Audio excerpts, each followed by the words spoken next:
ভাই, কি হয়েছে এখানে? আরে ভাই, দেখছেন না কি হয়েছে? শহরের নামকরা মাস্তান রাফিদের যৌনাঙ্গ কেটে কে যেন লটকে রেখেছে ফেয়ার অ্যান্ড লাভলি পোস্টারের মাঝে। শুধু তাই নয় যে এমনটা করেছে যে তার একটা নামের কোলন ছেড়ে দিয়ে গেছে, যেটাতে লেখা আছে মাফিয়া গার্ল।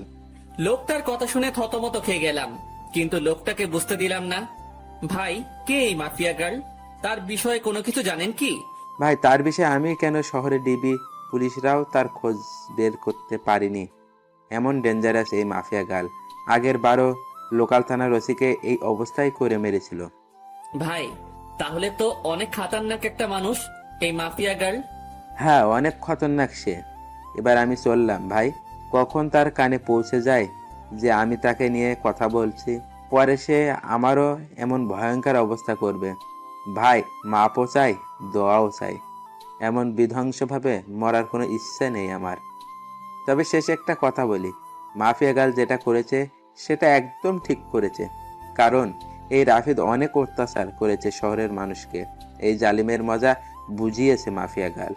লোকটা চলে গেল, আমি এখনো সেখানে দাঁড়িয়ে আছি। আমার মাথায় খালি একটা জিনিসই ঘুরপাক খাচ্ছে। যে এমনটা করেছে তার আসলেই অনেক বড় বুকের পাঠা। কে এই মাফিয়া গার্ল? না, এই মাফিয়া গার্লের সাথে আমি দেখা করব। তখনই কলেজ ফ্রেন্ড শামীম ফোন দিল। কিরে বেটা, তুই কই রে? তাড়াতাড়ি কলেজ যায়। কেন, কিছু হয়েছে নাকি রে? তুই কি রাফিদের বিষয়ে কিছু শুনিসনি? হ্যাঁ, শুনেছি, আর আমি তো সেখানে দাঁড়িয়ে আছি। বাবারে, কি কলিজা মাফিয়া গালের! এমন নামকরা নেতাকে সে এইভাবে কেলিয়ে দিল। আমার তো ভাবতে অবাক লাগছে। আচ্ছা, তুই তাড়াতাড়ি কলেজ যাই। কলেজেও এসব নিয়ে তোলপাড় চলছে, কারণ রাফিদ কলেজ নেতা ছিল। আচ্ছা, আমি আসছি, তুই একটু দাঁড়া। ফোনটা রেখে দিয়ে কলেজের উদ্দেশ্যে রওনা হলাম। মাথায় এখনো মাফিয়া গার্লের বিষয়টা ঘুরপাক খাচ্ছে। মাফিয়া গার্লকে নিয়ে ভাবতে ভাবতে কলেজে চলে গেলাম। কলেজে পৌঁছাতেই দেখি শামীম কলেজের গেইটে দাঁড়িয়ে আছে। যাক, তুই এসেছিস, কিন্তু আজ নাকি ক্লাস হবে না রাফিদের বিষয়টার জন্য। কি এক আতঙ্ক লাগিয়ে দিল মাফিয়া গার্ল! আল্লাহ! হ্যাঁ রে, সেই রকমের আতঙ্ক ছড়িয়ে দিয়েছে মাফিয়া গার্ড। তবে একদিকে ভালোই হয়েছে, রাফিদের মতো জানোয়ারকে সেই সাইজ করেছে। অনেক উড়েছিল বেটা, এবার উড়াউড়ি বন্ধ হয়ে গেছে চিরতরে। এজন্য বলে বেশি উড়া ভালো না। হ্যাঁ, রাফিদ অনেক পাওয়ার দেখাতো কলেজে।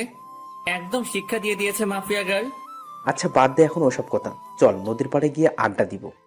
ওকে, চল। তারপর দুই বন্ধু মিলে চলে গেলাম নদীর পাড়ে। সেখানে গিয়ে দুই বন্ধু বসে বসে আড্ডা মারছি। হঠাৎই নজর পড়লো আমাদের অপোজিটে বসে থাকা একটা মেয়ের দিকে। সে ল্যাপটপ নিয়ে বসে বসে কি একটা যেন করছিল। মেয়েটাকে ঠিক মতন দেখা যাচ্ছে না, কারণ চুলের কারণে পুরো চেহারা ঢেকে আছে। তবে যতটুকু দেখা যাচ্ছে শরীরের অঙ্গ, ততটুকু দেখে বুঝে গেলাম যে মেয়েটার গায়ের রং হুট পরিদের মতন। এই আকাশ, তুই ওদিক তাকিয়ে কি দেখছিস? আমি কত সময় ধরে বকবক করে চলেছি। আরে দেখ না, সামনে বসে থাকা মেয়েটার দিকে কেমন মগ্ন হয়ে ল্যাপটপে কাজ করছে। আরে, এ তো আমাদের কলেজের রামিসা, যে কিনা কলেজের টপার, সবসময় পড়ালেখা নিয়ে মগ্ন থাকে। এখন নিশ্চয়ই ল্যাপটপে পড়ালেখা নিয়ে গবেষণা চলছে। শামিম, তুই একটা জিনিস লক্ষ্য করেছিস? মেয়েটার তার চুলগুলো কত লম্বা লম্বা, আর গায়ের রংটাও পুরো দুধে আলতা। হ্যাঁ, সে আমি অনেক আগ থেকে জানি, কারণ কলেজের সবাই ওর জন্য পাগল, কিন্তু সে কাউকে পাত্তা দেয় না। সারাদিন পড়ালেখা নিয়ে পড়ে থাকে, তার কাছে এসবের কোনো টাইম নাই। কিন্তু বন্ধু, মেয়েটাকে দেখে না আমার ভিতরে কেমন ঘুটাঘুটি হচ্ছে। মনে হচ্ছে যেন মেয়েটা আমার ভবিষ্যৎ বউ হবে। সেই স্বপ্ন কোনোদিনই পূরণ হবে না তোর, কারণ আমাদের মতো ছাগলের কপালে এসব মেয়ে কখনোই জুটবে না। আরে জুটবে কি জুটবে না সেসব পরে দেখা যাবে, কিন্তু এখন চল না, ওর সাথে একটু কথা বলে আসি। মনটা না কেমন যেন ছটফট করছে কথা বলার জন্য। আরে ভাই, তোর কি মনে হয় সে আমাদের সাথে কথা বলবে? ভাই, তাও চল না প্লিজ। চল। শামিমকে নিয়ে মেয়েটার কাছে চলে গেলাম। মেয়েটার সামনে গিয়ে দাঁড়িয়ে আছি ছায়া মূর্তির মতন, কিন্তু তার যেন আমাদের দিকে কোনো খেয়ালই নেই। সে তার কাজে মগ্ন হয়ে আছে। এই দেখলি, দানবের মতো দুটো মানুষ আমরা তার সামনে এসে দাঁড়িয়ে আছি, কিন্তু আমাদের দিকে কোনো খেয়াল নেই। রামিসা এমনই, কারোর সাথে কথাই বলে না। আরে চুপ থাকতো, আমি কথা বলছি, দেখতে থাক। আমি গলায় বড় করে কাশি দিলাম, কিন্তু মেয়েটার কোনো রেসপন্সই দেখতে পেলাম না। মেয়েটা এখনো তার কাজে মগ্ন। এবার শরম লজ্জা ভেঙে সোজা ডাক দিলাম, এই যে শুনছেন?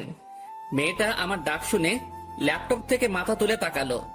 এতটা সময় মেয়েটার চেহারা দেখা যাচ্ছিল না, কিন্তু এখন সে আমাদের দিকে তাকানোই পুরো স্পষ্ট দেখা যাচ্ছে চেহারা। মেয়েটাকে দেখে পুরো শরীর ঠান্ডা হয়ে গেল আমার। ও আল্লাহ, এটা তো মেয়ে না, এটা তো পরিপালক থেকে ভুল করে নেমে আসা কোনো হুটপড়ি। জি বলুন। আমি মেয়েটার দিকে চোখ বড় বড় করে তাকিয়ে আছি। আমার তো পুরো দুনিয়াদারি যেন নিমিষেই থমকে গেল। আমি চুপচাপ তাকিয়ে আছি মেয়েটার দিকে। তখনই সাইড থেকে শামীম ধাক্কা দিয়ে বলল, আরে আকাশ, তুই কোথায় হারিয়ে গেলি? হ্যাঁ, শামীমের কথায় হুঁশ ফিরে আসলো। না না, আমি এখানে আছি, কোথাও হারাইনি। না হারালে বোবার মতন ওর দিকে ড্যাব ড্যাব করে তাকিয়ে আসিস যে। শামীম কথা শেষ না করতেই পাশ থেকে মেয়েটা আবার বলে উঠলো, জি কিছু বলবেন?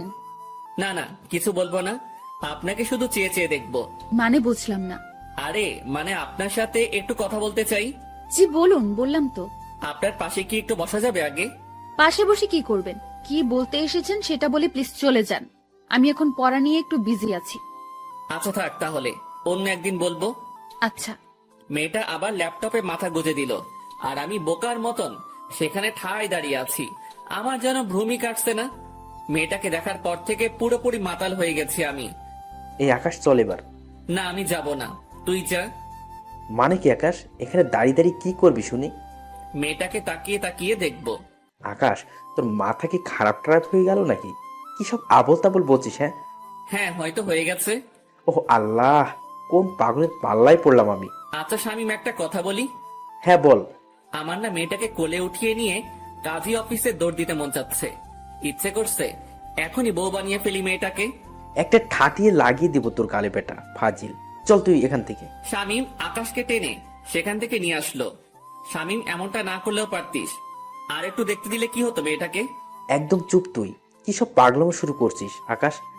মাথায় তার কি ছিঁড়ে গেছে নাকি তোর? হ্যাঁ, দেখ বেটা, তুই আমার মনের দুঃখ বুঝলি না। থাক তুই, আমি বাসায় গেলাম। শামীমকে ফেলে রেখে সেখান থেকে সোজা বাসায় চলে আসলাম।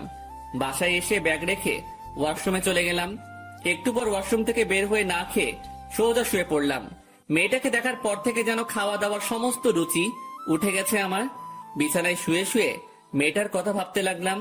মেয়েটাকে নিয়ে ভাবতে ভাবতে কখন যে ঘুমিয়ে গেছি আল্লাহ জানে। এক ঘুমে রাত হয়ে যায়, তাও ঘুম ভাঙেনি আমার। শামীম ফোন দিয়ে ঘুম ভাঙিয়েছে। আকাশ তুই কি করছিস রে? আরে ঘুমাচ্ছি। হ্যাঁ, এমনটাই করবি। এদিকে দুনিয়াদারি পুরো ধ্বংস হয়ে যাচ্ছে আর তুই পরে পরে ঘুমাচ্ছিস বেটা বলদ।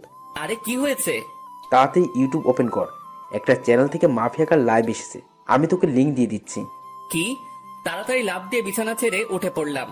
তারপর ফোনের ডাটা অন করে শামীমের দেওয়া লিঙ্কটা থেকে ইউটিউবে প্রবেশ করলাম।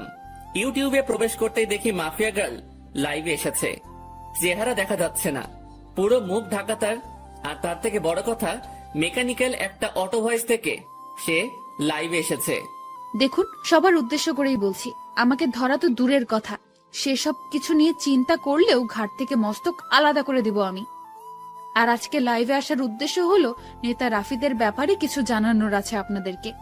রাফিদ এখনো জীবিত, কিন্তু আজ তার শেষ দিন। আগামীকাল শহরের যে কোনো এক স্থানে রাফিদের লাশ আমি ফেলে রেখে যাব। তার লাশ উদ্ধার করে নিয়ে যাওয়ার অনুরোধ রইল ডিবি পুলিশের কাছে। আর সর্বশেষে আমি আবারও বলছি, মাফিয়া গার্লের সন্ধান কেউ করতে যাবেন না, তাহলে কিন্তু রক্তের বন্যা বয়ে যাবে দেশে। তারপর ধুম করে লাইভ কেটে দিল। মাফিয়া গার্লের সাহস দেখে শুধু অবাক হচ্ছি। না, মাফিয়া গার্লকে যে করেই হোক আমি খুঁজে বের করব। মাফিয়া গার্লের এই লাইভ পুরো দেশে ভাইরাল হয়ে গেল। এক লাইভে যেন পুরো আতঙ্ক ছড়িয়ে গেল মানুষের মনে। সবার মুখে মুখে মাফিয়া গার্ল আর মাফিয়া গার্ল। কে এই মাফিয়া গার্ল? সবার একটাই প্রশ্ন। একটু পর চ্যানেল আর লাইভটা কেটে দিল মাফিয়া গার্ল। পুরো সবকিছু সে ভ্যানিশ করে দিয়েছে। পুরোপুরি উদাও হয়ে গেল সমস্ত কিছু। কিন্তু সবার মুখে মুখেই মাফিয়া গার্লের নাম ছড়িয়ে গেছে। ফেসবুক, টুইটার, যেখানেই যাই সেখানেই মাফিয়া গার্ল নিয়ে পোস্ট। বাপরে বাপ, এটা কি মেয়ে নাকি মানুষরূপী কোনো চিতাবাঘ? আল্লাহ ভালো জানে। এসব নিয়ে ভাবতে ভাবতে আরো কিছু সময় চলে গেল। না, এসব নিয়ে এখন আর ভাবা চলবে না, আগে গিয়ে কিছু খেয়ে নেই। বিছানা ছেড়ে উঠে পড়লাম। তারপর হাত মুখে পানি ছিটা দিয়ে এসে কিছু খেয়ে নিয়ে আবারও ঘুমিয়ে পড়লাম। সকালবেলা ঘুম ভাঙলো ফোনের আওয়াজে। কে যেন কিছু একটা মেইল করেছে। ঘুমের ঘোরে ফোনটা হাতে নিয়ে মেইলটা ওপেন করলাম, দেখলাম একটা ভয়েস মেইল। ভয়েসটা প্লে করলাম। প্লে করতেই আমার পুরো হুঁশ উড়ে গেল। আমি এক লাফ দিয়ে সোজা বিছানা ছেড়ে উঠে দাঁড়িয়ে গেলাম। মাফিয়া গার্লের সেই ভয়ঙ্কর আওয়াজে কেউ আমায় মেইল করেছে। বৎস, আমার অস্তিত্ব তালাশ করতে চেও না। আমার অস্তিত্ব তালাশ করতে গেলে নিজের অস্তিত্বই হারিয়ে ফেলবে। ভয়েসটা শুনে থতমত খেয়ে গেলাম। এটা কি করে সম্ভব? মাফিয়া গার্ল আমায় ভয়েস মেইল করেছে। শুধু তাই নয়, আমি মাফিয়া গার্লের তালাশ করছি, সেটা সে জানলো কি করে? বাপরে বাপ, কি ডেঞ্জারাস মেয়ে রে বাবা! আমায় মেইল করে শাসায়। মাথায় তো কিছুই কাজ করছে না ভয়েসটা শোনার পর থেকে। কিন্তু আমি তো থেমে থাকবো না। আমি মাফিয়া গার্লের খোঁজ বের করেই ছাড়বো। সে যত বড় মাফিয়াই হোক না কেন, আমি আকাশও কম না। চুপসে আছি বলে আমাকে ভয় পেতে হবে এমন কোনো কিছুই নয়। মাফিয়া গার্লও জানে না যে আমি কত বড় খেলোয়াড়। যেদিন আমি খেলতে নেমে যাব, সেদিন এমন মাফিয়া গার্ল পথে পথে হোঁচট খেয়ে মরবে। এসব নিয়ে চিন্তা ভাবনা করছি, তখনই দেওয়াল ঘড়িটায় 9টা অ্যালার্ম বেজে উঠল। ও আল্লাহ, 9টা বেজে গেছে কখন? আমার তো কলেজ যেতে হবে। তাড়াতাড়ি বিছানা ছেড়ে উঠে পড়লাম। তারপর ফ্রেশ হয়ে হালকা পাতলা কিছু নাস্তা করে কলেজের উদ্দেশ্যে রওনা হলাম। হেঁটেই রওনা হয়েছি। আরে ধুর, আমার পরিচয় দিতে তো ভুলেই গেছি সবাইকে। চলেন পরিচয় পর্বটা শেষ করে ফেলি। আমি বরাবরের মতোই আকাশ, আপনাদের সাথে আছি। পড়াশোনার সুবাদে শহরে আলাদা বাসা নিয়ে থাকি, আর পুরো পরিবার, বাবা মা, ছোট বোন অন্য শহরে থাকে। আমি ইচ্ছা করেই এই কলেজে অ্যাডমিশন নিয়েছি। ইচ্ছা করে বলতে একটা রিজন আছে এই কলেজে অ্যাডমিশন নেওয়ার, সেটা গল্পের সাথে থাকলে জেনে যাবেন। সো এবার গল্পে ফেরা যাক। কলেজে পৌঁছে গেলাম। কলেজে পৌঁছাতেই দেখি গতকালে সেই রামিসা মেয়েটা গাছতলায় বসে বসে বই একটা হাতে নিয়ে পড়ছে। কোনো কিছু না ভেবে মেয়েটার দিকে এগিয়ে গেলাম, কারণ এখনো ক্লাস শুরু হয়নি, আর ক্লাস হবে কিনা সেটাও সন্দেহ। মেয়েটার কাছে গিয়ে দাঁড়িয়ে আছি। মেয়ে আমায় দেখে আজ নিজ থেকে কথা বলল। কালকের বিষয়টা নিয়ে কিছু বলতে আসছেন বুঝি? না, তেমন কিছু না। মানে হ্যাঁ, মেয়েটার এমন ধারা কথা শুনে কি বলবো, সবটাই গুলিয়ে গেছে। তো বলুন। আচ্ছা, আপনার সাথে কি ফ্রেন্ডশিপ করা যাবে? না, ফ্রেন্ডশিপ করা যাবে না, কারণ আমি কোনো ছেলের সাথেই চলাফেরা করি না। প্লিজ না করিয়েন না। আমি কিন্তু একদম বাজে ছেলে না। তাও আমি পারবো না। তবে হ্যাঁ, পড়ালেখা নিয়ে টুকটাক কথা বলার প্রয়োজন হলে বলতে পারবেন। আচ্ছা ঠিক আছে। কিন্তু আপনাকে তো কলেজে নতুন মনে হচ্ছে। হ্যাঁ, আমি নতুন। 1 মাস আগে অ্যাডমিশন নিয়েছে এই কলেজে, অন্য কলেজ থেকে ট্রান্সফার হয়ে। তবে রেগুলার হয়েছি 1 সপ্তাহ হবে। কোন ইয়ারে অ্যাডমিশন নিয়েছেন? সেকেন্ড ইয়ারে। আপনি? ও, আপনিও তাহলে আমার সেম ক্লাস। তার মানে আপনিও সেকেন্ড ইয়ারে পড়েন? হ্যাঁ। আচ্ছা, এখন আমি একটু বিজি পড়া নিয়ে। আপনার সাথে পরে কথা হবে, কেমন? আচ্ছা ঠিক আছে, সে না হয় পরে কথা বলবো। কিন্তু একটা কথা, আমরা যেহেতু একই ইয়ারের, তাহলে তুমি করে বলা যায়। আমি আপনি ডেকেই মজা পাই। আচ্ছা ঠিক আছে, যেমনটা আপনার মর্জি। সেখান থেকে চলে আসলাম। বাপরে বাপ, কি মেয়ে! ভাও এই দিচ্ছে না। আমার মনে জলে আগুন, আর সে বাজায় সাপের বিন। তবে সমস্যা নেই, তোমায় তো আমি নিজের করেই ছাড়বো। তোমায় নিজের মনে ফিক্সড করে নিয়েছি, বিয়ে করলে তোমায় করব। সেখান থেকে আসতে না আসতেই শামীম কলেজের গেট দিয়ে প্রবেশ করলো। কিরে, তুই এখন এলি? এই তো একটু আগে। আচ্ছা চল ক্যান্টিনের দিকে যাই। কলেজের পরিবেশ দেখে তো মনে হচ্ছে না যে আজ ক্লাস হবে। আমারও তাই মনে হচ্ছে। চলো তাহলে ক্যান্টিনেই যাই। তারপর দুজন মিলে ক্যান্টিনে চলে গেলাম। কলেজে যেদিন অ্যাডমিশন নিয়েছি, সেদিনই শামীমের সাথে আমার পরিচয় হয়েছে। অল্প কয়েকদিনে খুব ভালো বন্ধু হয়ে উঠেছি আমরা। 2 বন্ধু মিলে ক্যান্টিনে বসে বসে কফি খাচ্ছিলাম। তখনই আশেপাশের লোকজন সবাই একদিকে দৌড়ে ছুটে যাচ্ছে। একজনকে ডেকে জিজ্ঞেস করলাম, ভাই কি হয়েছে? আপনারা এভাবে দৌড়াচ্ছেন কেন? আরে ভাই, আপনারা কোন দুনিয়ায় থাকেন? হ্যাঁ, যে কোনো কিছুই বলতে পারেন না? ভাই, এই দুনিয়াতেই আছি, কিন্তু কি হয়েছে সেটা তো বলবেন। আরে মাফিয়া গার্ল রাফিদকে মেরে ওর লাশ চৌরাস্তার মোড়ে লটকে রেখে দিয়ে গেছে। লোকটার কথা শুনে মাথায় বড়সড় একটা বাজ পড়লো। মাফিয়া গার্ল সত্যি তাহলে রাফিদকে মেরে ফেলেছে? শামীম, চল তো তাড়াতাড়ি। হ্যাঁ চল। শামীমকে নিয়ে তাড়াতাড়ি চৌরাস্তার মোড়ে চলে গেলাম। সেখানে গিয়ে দেখি কয়েক হাজার মানুষ একত্রে জমা হয়েছে, আর চৌরাস্তার মোড়ে একটা বড় গাছের উপরে রাফিদের লাশ ঝুলছে। রাফিদের লাশ দেখে নিজেরই কলিজা কেঁপে উঠলো। একটা মেয়ের পক্ষে কি করে সম্ভব এটা? একটা মেয়ে শহরের নাম করা নেতাকে এমন বিভৎস ভাবে মারলো যে দেখে বিশ্বাসই হচ্ছে না। চুপচাপ সেখানে নীরব দর্শকের মতন দাঁড়িয়ে আছি। ডিবি পুলিশ রাফিদের লাশ গাছ থেকে নামাচ্ছে। রাফিদের সারা শরীরে স্পট। মানুষজনকে ঠেলে ডিবি পুলিশের দিকে এগিয়ে গেলাম। ডিবি পুলিশ রাফিদের লাশ মাটিতে নামালো। তাকে মাটিতে নামিয়ে শরীরের তল্লাশি চালিয়ে দেখে রাফিদের পকেটে একটা চিঠি, যেটাতে লেখা আছে, আজ দুপুর 3টায় আমি কালকের ন্যায় লাইভে আসবো, সবাই তৈরি থাকেন ধামাকার জন্য। মাফিয়া গার্লের চিঠি পড়ে সবার চোখ কপালে উঠে গেল। কি করতে যাচ্ছে মাফিয়া গার্ল? রাফিদকে তো মেরে ফেলেছে, আবার কি নতুন করে ধামাকা দিবে সে? না, আজ লাইভ দেখতে হবে। এদিকে ডিবি পুলিশ সবার স্থান ত্যাগ করতে বলল। সবাই যে যার মতন চলে গেল। আমিও চলে আসলাম বাসায়। কলেজের দিকে আর গেলাম না। বাসায় এসে 3টা বাজার অপেক্ষা করছি। দুপুর 3টা বাজতে আর 2 মিনিট বাকি। তখনই মাফিয়া গার্লের সেই ইউটিউব লিংকে ক্লিক করলাম আর চ্যানেলটা ওপেন হয়ে গেল। 3টা বেজে গেছে আর সাথে সাথে চ্যানেলটা থেকে মাফিয়া গার্ল লাইভে চলে আসলো। সে গতকালের ন্যায় মেকানিক্যাল একটা টোন ব্যবহার করে লাইভে এসেছে। আমি জানি আপনারা সবাই আমার লাইভের জন্য অপেক্ষা করছেন, সো অপেক্ষার প্রহর কেটে গেছে। আমি চলে এসেছি। এবার হবে আসল ধামাকা।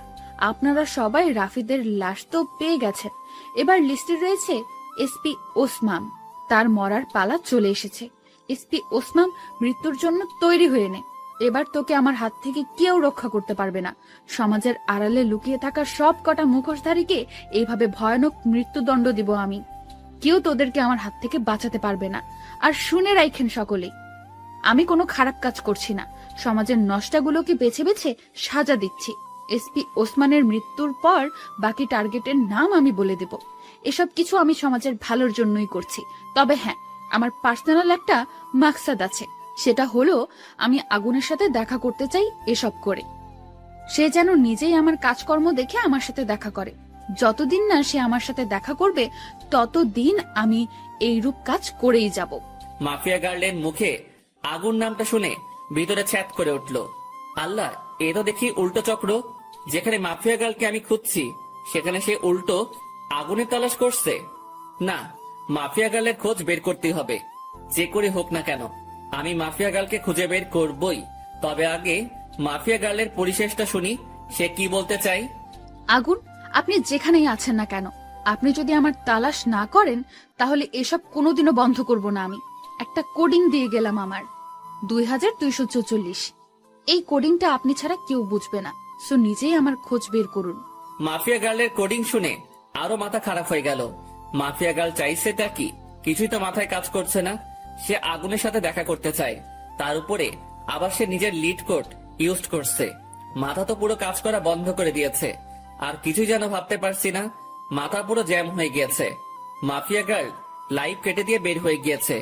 এদিকে আমার মাথায় প্যাটার্ন পড়ে গেছে, মস্তিষ্ক পুরো নিস্তেজ হয়ে গেছে আমার। না, আর না, আগে নিজেকে একটু রিল্যাক্স করি, পরে না হয় মাফিয়া গার্লকে নিয়ে ভাবা যাবে। ডাটা অফ করে দিয়ে শুয়ে পড়লাম। এখন একটু ঘুমাবো, পরে না হয় ঘুম থেকে উঠে বিষয়টা নিয়ে ভাবা যাবে। যেমন ভাবা তেমন কাজ, সব চিন্তা একপাশে রেখে ঘুমিয়ে পড়লাম। বিকাল বেলায় ঘুম থেকে উঠে বাহিরে চলে গেলাম। মাথা কেমন যেন ভারী হয়ে আছে। তাড়াতাড়ি কাকুর দোকানে যেতে হবে আমার, না হয় মাথা ঠিক হবে না। ওনার দোকানে গিয়ে চা খেয়ে আগে মাথা ঠিক করতে হবে। কাকুর দোকানে গিয়ে চায়ের অর্ডার করলাম। মাথার জ্যাম মোটামুটি ছুটেছে মনে হচ্ছে। চা খেয়ে শরীরটা চাঙ্গা লাগছে একটু। হ্যাঁ, এবার শান্ত মাথায় ভাবি মাফিয়া গার্লের কথা। আচ্ছা, মাফিয়া গার্ল আমার খোঁজ কেন করছে? কি চাই সে আমার কাছে? আর কেনই বা সে এসব কর্মকাণ্ড করছে? দেশে তো প্রশাসন আছে দুর্নীতিবাজদেরকে শাস্তি দেওয়ার জন্য, তারপরেও কেন মাফিয়া গার্ল আইনের বিপক্ষে যাচ্ছে? হাজারটা প্রশ্ন নিজেকে নিজে ছুড়ে মারলাম। এবার আমার শান্ত মস্তিষ্ক ধীরে ধীরে সব কয়টা প্রশ্নের উত্তর খোলাসা করতে লাগলো। দেখো, দেশে যে অবস্থা তা কোনোদিন শুধরাবে না। একটার পর একটা দুর্নীতিবাজ পয়দা হয়ে যাবে, কখনো তাদেরকে থামানো যাবে না। নিজের মনের উত্তরের সাথে মাফিয়া গার্লের কর্মকাণ্ডের জাজমেন্ট করলাম। পরিশেষে যা বুঝতে পেলাম, হ্যাঁ, মাফিয়া গার্ল একদিকে ঠিকই করছে, তাদের শাস্তি হয় না, সে তাদেরকে শান্তি দিচ্ছে। এমন একটা মানুষের এই অভাব ছিল দেশে, কিন্তু একটা জিনিসের উত্তর কোনোভাবে পেলাম না। মাফিয়া গার্ল আমার খোঁজ করছে কেন? কি চায় সে আমার কাছে? এটার উত্তর আমার জানতেই হবে। তবে তার জন্য মাফিয়া গার্লকে দরকার আমার। হ্যাঁ, মাফিয়া গার্লকে দরকার আমার। মাফিয়া গার্ল, তুমি অপেক্ষায় থাকো, জলদি দেখা হচ্ছে তোমার সাথে। কাকুর দোকান থেকে উঠে চলে এলাম।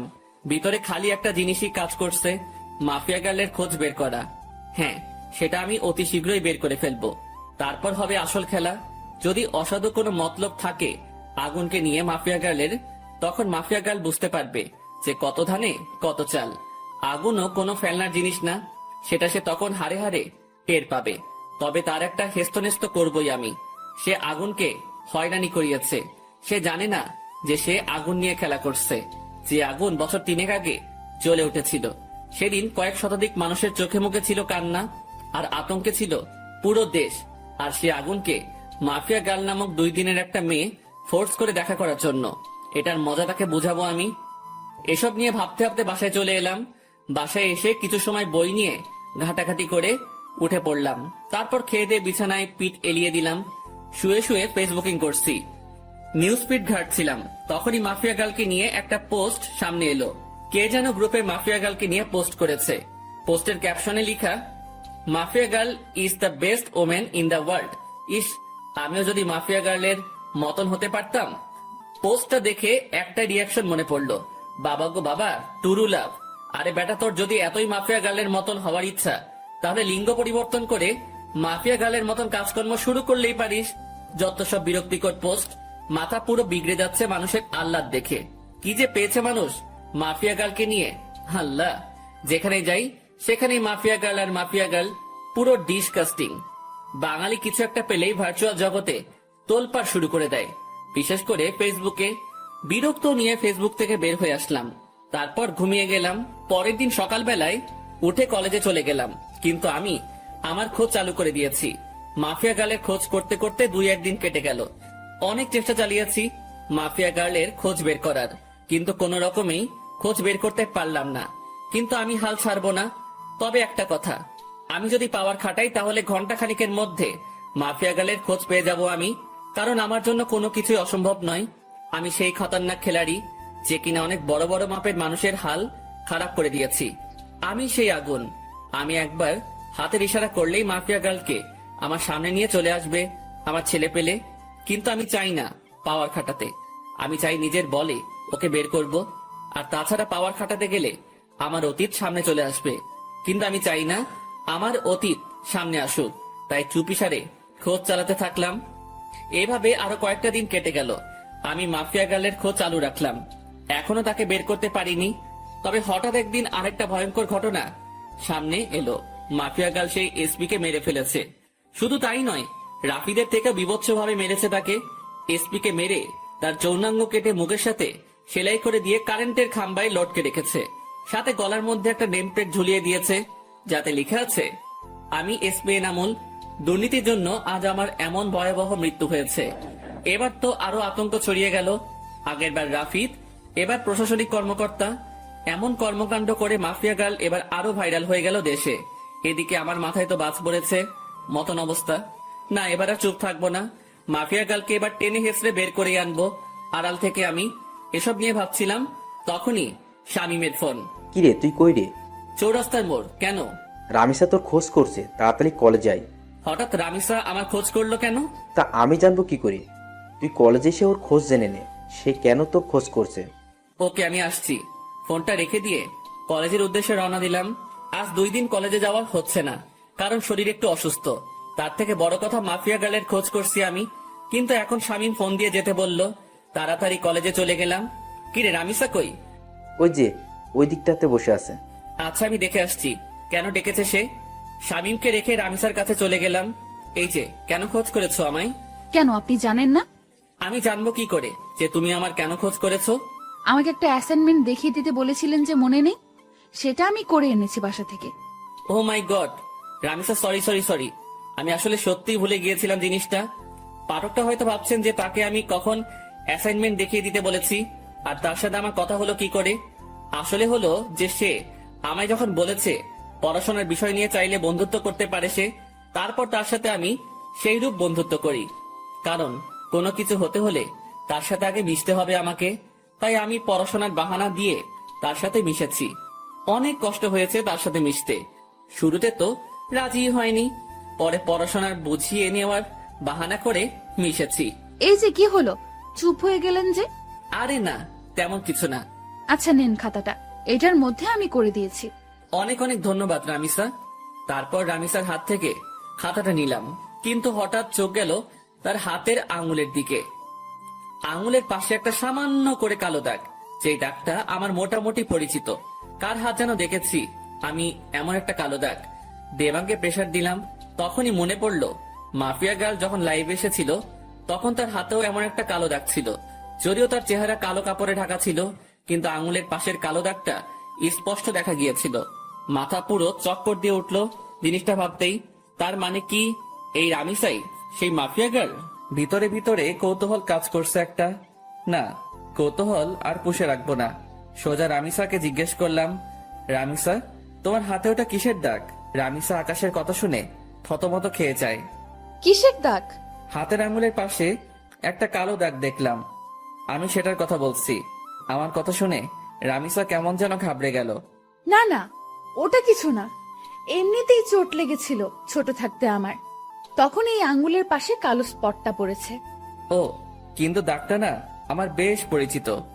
আরে কি বলছেন এসব? হ্যাঁ, আমার হাতের স্পট আপনার পরিচিত হবে কি করে? আপনার কি মাথা গেছে নাকি? হ্যাঁ, না, মাথা যায়নি। আচ্ছা থাক, বাদ দাও এখন এসব কথা। এখন ওঠা যাক, কারণ অ্যাসাইনমেন্ট করে দিয়েছো, সেটা বাসায় গিয়ে খাতায় উঠাতে হবে। আচ্ছা ঠিক আছে, আপনি যান, আমি আরো কিছু সময় এখানেই বসে পড়বো। আচ্ছা।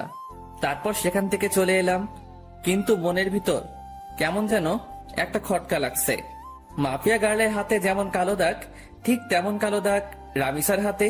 এটা কি করে সম্ভব?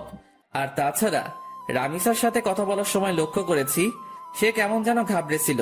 সে যদি সত্যি মাফিয়া গার্ল না হয় তাহলে ঘাবড়েছিল কেন? দূর, মাথায় কিছুই কাজ করছে না। না, এসব নিয়ে আর ভাবতে পারছি না। এবার আড়াল থেকেই মাফিয়া গার্লের তালাশ করব। এসব নিয়ে ভাবতে ভাবতে হাঁটছিলাম, তখনই শামীম ডাক দিল। সে আমার জন্য গেটের সামনে দাঁড়িয়ে অপেক্ষা করছিল। কি রে, কেন ডেকেছে রামিসা তোকে? আরে, অ্যাসাইনমেন্ট করার কাজে সাহায্য চেয়েছিলাম, সে সেটা বাসা থেকে করে এনেছে আমার জন্য, সেটাই দিতে ডেকেছিল। ও ভালো, কিন্তু আকাশ, আমার না একটা জিনিস খটকা লাগে। মেয়েটা কেমন যেন অদ্ভুত, কেমন সারাদিন পড়ালেখা নিয়ে ডুবে থাকে, কারোর সাথে তেমন মেশে না, সবসময় একা একা থাকে। কিন্তু এটার রিজন কি? এটার পিছনে হয়তো বড় কোনো রহস্য লুকিয়ে আছে। কারণ দেখ, যারা সবসময় চুপচাপ থাকে তারাই কিন্তু পরবর্তীতে গিয়ে ক্রিমিনাল বের হয়। হ্যাঁ, আমারও খটকা লাগে জিনিসটা নিয়ে, তবে আমরা পজিটিভ ভাবে নিলেই পারি। হয়তোবা সেই জীবনে অনেক বড় ধাক্কা খেয়েছে, তাই এমন নিশ্চুপ হয়ে গেছে। হ্যাঁ, হতেই পারে। আচ্ছা ছাড় এখন এসব কথা, চল বাসার দিকে রওনা দিই। ওকে চল। শামীমের সাথে কথা বলে বাসায় চলে গেলাম। সে তার বাসায় গিয়েছে, আর আমি আমার বাসায়। বাসায় এসে ফ্রেশ হয়ে খেয়ে নিলাম। হোটেলের বয় এসে খাবার রেখে দিয়ে চলে গেছে। খেয়ে দিয়ে বিছানায় গা এলিয়ে দিলাম। ফোনটা হাতে নিয়ে ডাটা অন করলাম, ফেসবুকিং করব একটু। কিন্তু অবাক কাণ্ডটা তখনই ঘটলো যখন আমি ফেসবুক অ্যাপসটাতে প্রবেশ করলাম। আমার ফেসবুক অ্যাকাউন্ট অন্য কেউ কন্ট্রোলে নিয়ে নিয়েছে, তবে আমি ফেসবুকে প্রবেশ করলাম ইজিলি ভাবে। আমার অ্যাকাউন্ট অন্য কারো কন্ট্রোলে, সেটা শিওর হলাম মেসেঞ্জার দেখে। আমার নিজের ইনবক্সে অটোমেটিক মেসেজ আসছে। কি রে, অনেক উড়াউড়ি করছিস মনে হয়। মানে বুঝলাম না, আপনি কে আর আমার আইডি কেন হ্যাক করেছেন? আমি কে সেটা আমার কথা শুনেই বুঝে যাবি। আর আইডি হ্যাক করেছি তোর 12টা বাজাতে। মানে আমি আপনার কি ক্ষতি করেছি যে আপনি আমার 12টা বাজাতে আমার আইডি হ্যাক করেছেন? তুই আমার পিছু কেন লেগেছিস? কি মনে করিস তুই নিজেকে? হ্যাঁ, লুকিয়ে খুঁজে বের করে ফেলবি? এত সহজ সবকিছু? কথা শুনে বুঝতে বাকি নাই যে মাফিয়া গার্ল আমার অ্যাকাউন্ট হ্যাক করে নিজের আয়ত্তে নিয়ে নিয়েছে। তাড়াতাড়ি সেটিংসে চলে গেলাম। সেখানে গিয়ে ইনফরমেশন চেক করে দেখি আমার সমস্ত কিছু মাফিয়া গার্ল পরিবর্তন করে ফেলেছে। নাম্বার, জিমেল সবকিছু পরিবর্তন করে নিজের মেইল বসিয়ে দিয়েছে। আরে, সেটিং এ গিয়ে কোনো লাভ নাই, সবকিছু আমার আয়ত্তে। তোর অ্যাকাউন্ট পুরোপুরি ভাবে হ্যাক করে নিয়েছি আমি। তাহলে আমি আইডিতে প্রবেশ করলাম কি করে? আমি চেয়েছি তাই তুই প্রবেশ করতে পেরেছিস, কারণ আমি সবকিছু পরিবর্তন করলেও CLI লগ আউট মারিনি, তাই তুই প্রবেশ করতে পেরেছিস। মানেননি কেন? কারণ আমি চেয়েছিলাম তোর সাথে কথা বলবো, তাই তোর আইডি আয়ত্তে নিয়ে তোর নিজের ইনবক্সে তোর সাথে কথা বলছি। এত ওরা ভালো না, মাথায় রাখবেন, যেই পাখির ডানা বেশি বড় হয়ে যায় সেই পাখির উঠতে সমস্যা হয়। উঠছিস তো তুই নিজে, তুই আমার খোঁজ করতে উঠে পড়ে কেন লেগেছিস? কি মরার শখ গজিয়েছে? অসাধারণ জোকস, হাসি আসলো আপনার কথা শুনে। হাসি বের করে দিব, টেনশন নিস না। মরার জন্য এত উতাল পাতাল হচ্ছিস তো, সেই শখ আমি পূরণ করে দেব। সবে মাত্র অ্যাকাউন্ট হ্যাক করেছি, আর একটু ধৈর্য ধর, তারপর তুই নিজেই হ্যাক হয়ে যাবি। এই জোকসটা আরো সেরা ছিল, তবে আমার একটু হাসি আসেনি এবার, কারণ এমন আবাল সাবাল আমি গুনি না। আর আপনি যত বড় মাফিয়া হন না কেন, সেসব আমার দেখার বিষয় না। সো আমার ভয় দেখাতে আসিয়েন না। আপনার মতন অনেক বড় বড় খিলাড়ি দেখেছি আমি। সো ফাও ফাও পাগলামো না করে নিজের মতন থাকেন, না হয় নিজের বিপদ নিজেই ডেকে আনবেন। তুই মনে হয় আমার সম্পর্কে ভালো করে না জেনে কথা বলছিস। আপনার সম্পর্কে না জেনে কথা বলছি না, বরং আপনি আমার সম্পর্কে না জেনে কথা বলছেন। শুনেন, কারোর সাথে পাঙ্গা নেওয়ার আগে দেখে শুনে নিবেন, না হয় পরে দেখা যাবে বিপরীত পক্ষ বাপ লেভেলের মানুষ। সব বুঝে শুনে পাঙ্গা নেন। বাপ না চিনে পাঙ্গা নিতে আসবেন তো সোজা বাসমারা খাবেন। হারামির বাচ্চা, তুই সত্যিই মরবি। মাফিয়া গার্লের সাথে বেয়াদবি করার ফল তুই পাবি। তোর প্রথম সাজা স্বরূপ আইডিটা চিরতরে পাবি না, বাকি তোকে পরে আমি সাইজ করব। এতটা সময় ভালো করে কথা বলেছি, কিন্তু এখন আর না। তুইও শুনে রাখ, বাপ না চিনে আবলামি করার কারণে কিক দিয়ে সোজা দুনিয়া ছাড়া করব তোকে। আর কি বলি তুই, আমার ফেসবুক অ্যাকাউন্ট আমি আর পাবো না? তাহলে চ্যালেঞ্জ দিয়ে বললাম, 10 মিনিটে তোর থেকে ফেসবুক অ্যাকাউন্ট আমি আমার কন্ট্রোলে নিব। দেখি পারলে আমায় আটকে দেখা। রেগে মেগে মোবাইলটা ছুঁড়ে মারলাম। তারপর বিছানা ছেড়ে উঠে গিয়ে টেবিলের উপরে থাকা ল্যাপটপটা ওপেন করে অটো কোডিং দিয়ে ফেসবুকটা ফিরিয়ে আনলাম। এটা করতে পুরোপুরি 10 মিনিটও লাগেনি। আবার মাফিয়া গার্ল আমার সাথে টক্কর দিতে আসে। তারপর ফেসবুকটাকে সিকিউরিটি করে বের হয়ে আসলাম। কোনোদিন যদি মাফিয়া গার্লকে সামনে পাই, গাল দুটো লাল করে দিব সোজা। অ্যাকাউন্ট সিকিউরিটি করে আবারও শুয়ে পড়লাম। এবারে শোয়াতে কখন যে ঘুমিয়ে গেছি তা বলতে পারবো না। বিকাল বেলায় শামীম ফোন দিয়ে ঘুম ভাঙায়। আকাশ, চল আজ কোথাও গিয়ে ঘুরে আসি। বেটা ঘুম থেকে তুলে বলেছিস ঘুরতে যেতে? কত আরামের ঘুমটাই না গিয়েছিলাম। এই রাখ তোর ঘুম, 10 মিনিটের মধ্যে তামান্না আবাসিকের সামনে আসবি। শালা গরু, ঘুমটাই মাটি করে দিয়েছিস পুরো। ওকে দাঁড়া, আসছি। তারপর ফোন রেখে দিয়ে গায়ে শার্ট লাগিয়ে নিলাম। তারপর জায়গা মতন চলে গেলাম। সেখানে গিয়ে দেখি শামীম আগে থেকে হাজির। বাহ, মহারাজ এসেছেন। তোর বেটা, শান্তির ঘুমটা শেষ করলি আমার। হ্যাঁ, তোমার শান্তির ঘুম এই খালি নষ্ট করে মানুষ। বেলা বাজে কয়টা আর তুমি পড়ে পড়ে ঘুমাও? গরু দামড়া পাঠা, বউ জুটবে না তোর। ওকে, না জুটলে নাই, চল এখন ঘুরে আসি। ওকে চল। তারপর দুজন মিলে ঘুরতে চলে গেলাম। অনেক রাত পর্যন্ত দুজন মিলে ঘোরাঘুরি করেছি। রেস্টুরেন্টেও খেয়েছি। সমস্ত বিল শামীম দিয়েছে। রাত বাজে 10টা। ঘোরাঘুরি শেষ করে দুজন দুজনের বাসায় চলে এলাম। বাসায় এসে হাত মুখ ধুয়ে ফ্রেশ হয়ে শুয়ে পড়লাম। শরীর অনেক ক্লান্ত, তাই শুতেই ঘুমিয়ে গেছি। সকালবেলায় ঘুম থেকে উঠে রেডি হয়ে কলেজে চলে গেলাম। কলেজে গিয়ে দেখি গেটের মধ্যে রামিসা দাঁড়িয়ে আছে। সে আমাকে দেখতে পেয়ে, যাক, ভালোই হয়েছে, চলেন আমার সাথে, আমার কিছু কথা আছে। বাহ, আজ সূর্য কোন দিকে উঠেছে। আচ্ছা চলো। দুজনে একপাশে চলে গেলাম। হ্যাঁ, এবার বলো। আমি আপনার সাথে বন্ধুত্ব করতে চাই। রামিসার কথা শুনে সত্যি মনে হচ্ছে সূর্য আজ উল্টো দিকে ধরে উঠেছে।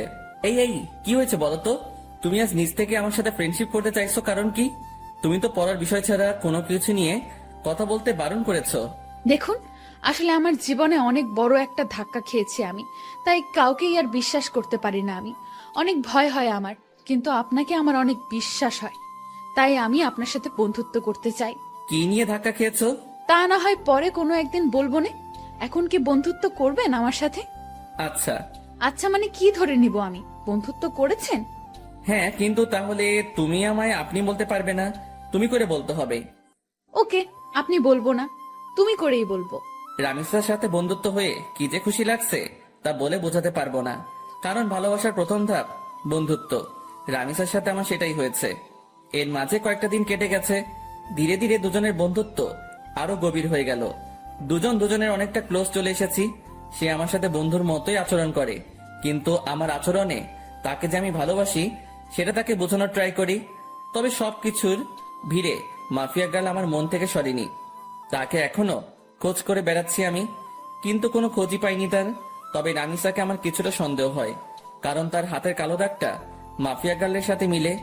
কিন্তু তাকে কখনো আমি কিছু জিজ্ঞেস করিনি, কারণ সে যদি না হয় পরে আরেক বিপাকে পড়তে হবে আমাকে। তবে যেদিন সত্যি মাফিয়া গার্লের খোঁজ পাবো সেদিন তাকে ধরবো। সেটা যদি রামিসাও হয় তাহলেও তাকে ধরবো। এভাবেই দিন কাটতে থাকে। একদিন সকালবেলা ঘুম থেকে উঠে কলেজে যাওয়ার জন্য ফ্রেশ হচ্ছি। ব্রাশ হাতে নিয়ে ওয়াশরুমে দাঁড়িয়ে দাঁড়িয়ে দাঁত ব্রাশ করছিলাম। হঠাৎই ওয়াশরুমের আয়নায় কিছু একটা চোখে পড়লো। ভালো করে লক্ষ্য করে দেখলাম আমার পিছন বরাবর মাস্ক পরে কেউ একজন দাঁড়িয়ে আছে। মাস্ক আর চেহারার আকৃতি দেখে বুঝতে বাকি রইল না আমার যে আমার পিছনে মাফিয়া গার্ল দাঁড়িয়ে আছে। আজ মাফিয়া গার্লের শেষ দিন, কেমন ঘটিয়ে দিব। আজ মাফিয়া গার্লের সাথে সাথে ঘাড় ঘুরিয়ে পিছনে তাকালাম, কিন্তু অবাক করা বিষয়, পিছনে কাউকে দেখতে পেলাম না। মিনিটের মধ্যে মাফিয়া গার্ল যেন কোথায় হাওয়া হয়ে গেল। কিরে, গেল কোথায় সে? সারা ওয়াশরুম চোখ বুলিয়ে দেখতে লাগলাম, কিন্তু কোথাও মাফিয়া গার্লকে দেখতে পেলাম না। মিনিটের মধ্যে কোথাও উদা হয়ে গেলাম মাফিয়া গার্ল। মাথায় তো কিছু খেলছে না। চার দেওয়ালের মাঝ থেকে হাওয়া কি করে হয়ে গেল সে? মাফিয়া গার্ল কি সত্যি এখানে এসেছিল, না আমি চোখে ধাঁধা খেয়েছি? নিজেকে চিমটি কেটে দেখলাম, না সত্যি তো এখানে কেউ নাই। তার মানে আমি ধাঁধা খেয়েছি। উফ আল্লাহ, এই মাফিয়া গার্লকে যে আমি কি করব তা আমি নিজেও জানি না। খালি সময়ের অপেক্ষায় আছি, সময়টা হোক একবার। তারপর তাড়াতাড়ি ফ্রেশ হয়ে বের হয়ে এলাম ওয়াশরুম থেকে। তারপর নাস্তা করে কলেজের উদ্দেশ্যে রওনা হলাম। কলেজে পৌঁছে রামিসার সাথে ক্লাসে চলে গেলাম। শামীম আজ কেন জানি কলেজে আসেনি। আমি আর রামিসা ক্লাস শেষ করে আড্ডা দিতে বসলাম একটা নির্জন জায়গায়। আচ্ছা আকাশ, তোমার একটা কথা বলি আমি। হ্যাঁ বলো। আচ্ছা, কোনোদিন যদি আমার সম্পর্কে এমন কোনো কিছু শোনো তুমি, যেটা তুমি কোনোদিন আমার থেকে এক্সপেক্ট করনি। মানে কি, বুঝলাম না। আরে তেমন কিছু না, এমনিই বলো যে তখন তোমার রিয়েকশন কেমন হবে। অবাক করা কোনো কিছু শুনলে তো অবাকই হব, কিন্তু কি শুনবো সেটা তো বলো। আরে বললাম তো তেমন কিছু না, এমনি মনে হলো কথাটা মনের মধ্যে, তাই জিজ্ঞেস করলাম।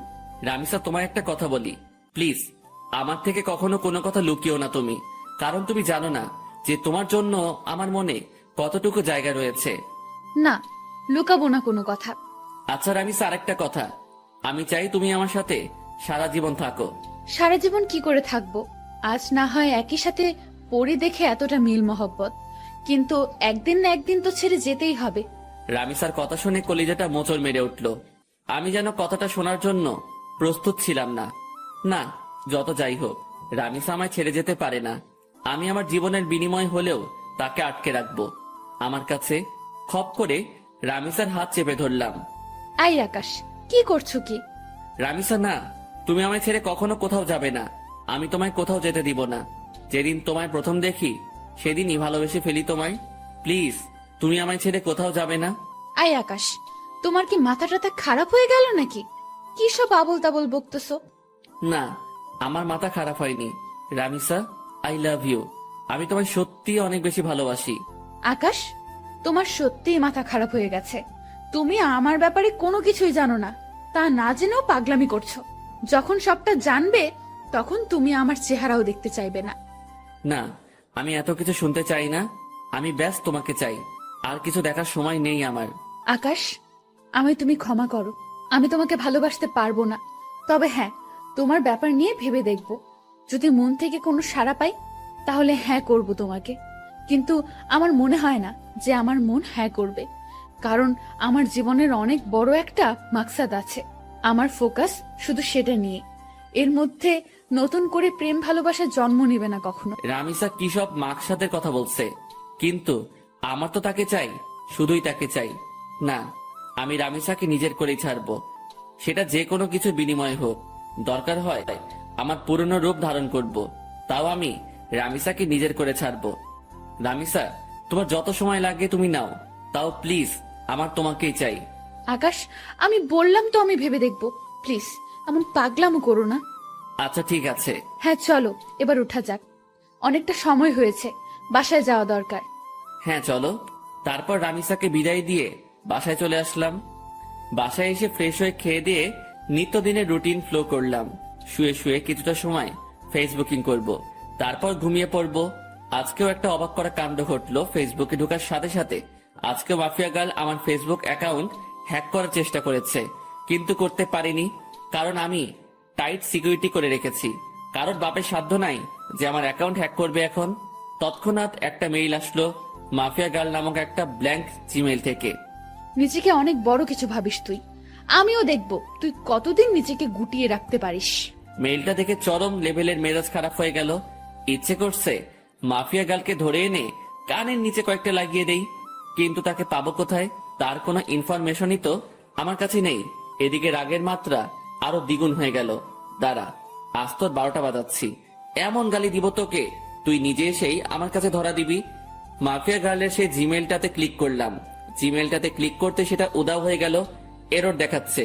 জিমেলটাতে ক্লিক করার পর আমার বুঝতে বাকি নেই যে সে আমায় ব্ল্যাঙ্ক জিমেল থেকে মেইল করেছে, যেটা মিনিট কয়েকের মধ্যে এরর হয়ে যায়। এটা দেখে আরো রাগ উঠে গেল। এবার আর নিজেকে কন্ট্রোল করে রাখতে পারলাম না, সাথে সাথে নিলয়কে ফোন দিলাম। হ্যাঁ ভাই বলেন। কাল সকালের আগে মাফিয়া গার্লের ডিটেলস এনে দিবি আমায়। ভাই এই কাজটা আমার দ্বারা হবে কিনা জানি না, তবে আমি আমার সবটা দিয়ে ট্রাই করব। আমি পারিসনি এই শব্দটি শুনতে চাই না, আমার মাফিয়া গার্লের ডিটেলস চাই, ওর রক্ত চুষবো আমি। তারপর ফোনটা রেখে দিলাম। মাফিয়া গার্ল এবার পালিয়ে যাবি কোথায় সেটা আমিও দেখব। তারপর সারা শরীর ভরা রাগ নিয়ে ঘুমিয়ে পড়লাম। বিকেল বেলায় ঘুম থেকে উঠে ফ্রেশ হয়ে কাকুর দোকানে চলে এলাম। কাকুর দোকানে বসে চা খাচ্ছি, তখনই পাশের কয়েকজন মানুষ বসে আলোচনা করছিল। আজ মাফিয়া গার্ল নাকি আবার লাইভে এসেছিল। লাইভে এসে শহরের নামকরা পলিটিশিয়ান ওবায়দুলকে নেক্সট টার্গেট বলে ঘোষণা করেছে। শুধু তাই নয়, আজও নাকি সে আগুনকে একটা মেসেজ দিয়েছে। আগুন যদি অতি শীঘ্রই তার সাথে যোগাযোগ না করে তাহলে সে শহরের সব কয়টা দুর্নীতিবাজকে একে একে মেরে ফেলবে। লোকগুলোর মুখে এসব শুনে মাথায় তো পুরো বাজ পড়েছে মতো অবস্থা। মাফিয়া গার্ল লাইভে এসে এত কিছু বলে গেল, অথচ আমি ঘুমিয়ে পুরো দুনিয়াদারি লাটে উঠিয়ে দিয়েছি। না, এবার তো কোনো হ্যাস্ত করতে হবে, কারণ আমার জানা মতে ওবায়দুল তো কোনো খারাপ পলিটিশিয়ান না। তাকে কেন টার্গেট বানিয়েছে সে? আগে যাদের মেরেছে তারা না হয় খারাপ ছিল, কিন্তু ওবায়দুল তো তাদের মতন না। এসব নিয়ে ভাবছিলাম, তখনই একটা পরিচিত নাম্বার থেকে ফোন এলো। বাবা কেমন আছিস? হ্যাঁ মা, ভালো। তুমি কেমন আছো? তোকে ছাড়া কি করে ভালো থাকি বল? সেই কবে বাড়ি ছেড়েছিস? আজ কতদিন হলো তোকে দেখি না। মা, তোমার ছেলে মানুষ হওয়ার জন্য খারাপ মা হলো ছেড়েছে, তাতে কষ্ট পাওয়ার কি আছে? তোমাদের তো আরো খুশি থাকার কথা। সে যাই হোক না কেন, কিন্তু কোনো মা তার সন্তানকে এতদিন না দেখে ভালো থাকতে পারে? মা প্লিজ মন খারাপ করিও না, আমি খুব তাড়াতাড়ি বাড়িতে আসবো। বাবা খুব তাড়াতাড়ি না, কালকে তুই বাড়িতে আয়। মা, কাল কি করে আসবো বলো? আমার ক্লাস চলছে তো। সেসব আমি জানি না, তুই কাল বাড়িতে আসবি। আম্মু প্লিজ এমন পাগলামো করে না। আমি বললাম তো আমি কয়েকদিনের মধ্যেই বাড়ি আসবো, তখন তুমি তোমার ছেলেকে মন ভরে দেখে নিও। আচ্ছা ঠিক আছে যা, কিন্তু খুব তাড়াতাড়ি আসবি বলে দিলাম কিন্তু। হ্যাঁ মা, খুব তাড়াতাড়ি আসবো। এবার রাখি কেমন? আচ্ছা। আম্মুর সাথে কথা বলে ফোনটা রেখে দিলাম। আজ কতদিন পর মায়ের সাথে কথা বললাম। আল্লাহ ভালো জানে সেই কবে বাড়ি ছেড়ে এসেছি, এখনো অব্দি বাড়ি যাইনি। মা আমায় দেখার জন্য কেমন উতাল পাতাল হয়ে আছে। না, কিছুদিনের মধ্যে একবার বাড়ি যাব আমি, কিন্তু আমি যে কারণে বাড়ি ছেড়ে এসেছি সেটা এখনো হয়নি। বাসার লোক সবাই জানে আমি নিজের জীবন গোছানোর জন্য বাড়ি ছেড়েছি, কিন্তু এর পিছনেও যে একটা রহস্য লুকিয়ে আছে সেটা কেউ জানে না। তবে হ্যাঁ, আমি সাকসেস হয়ে ছাড়বো। তারপর নিজের বাসায় চলে এলাম। বাসায় এসে কিছুটা সময় বই নিয়ে ঘাটাঘাটি করে উঠে পড়লাম। কোনো কিছুতেই যেন মন বসছে না, কারণ কখন সকাল হবে আর কখন নিলয় আমাকে মাফিয়া গার্লের ডিটেলস দিবে সেই চিন্তায় খালি মাথায় ঘুরঘুর করছিল। যাক, কোনো রকমে খেয়ে দিয়ে ঘুমিয়ে পড়লাম রাতে।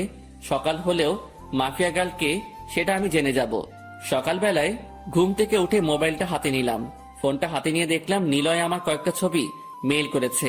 তাড়াতাড়ি মেইলটা ওপেন করলাম। মেইল করা ছবিতে ক্লিক করতে যা দেখলাম তাতে তো পুরো দুনিয়াদারি চক্কর খেতে লাগলো আমার।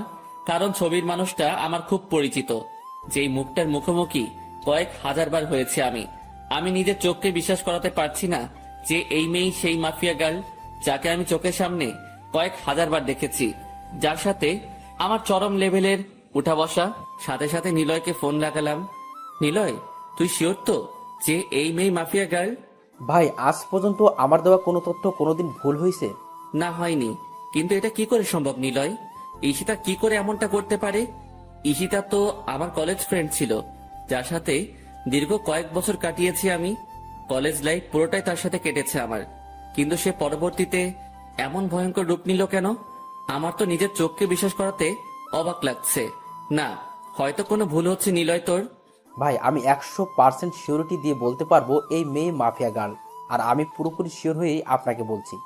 ঈশিতা এমন করতে পারে শুনে মাথাটা পুরো গোলক ধাঁধার মতন ঘুরপাক খাচ্ছে।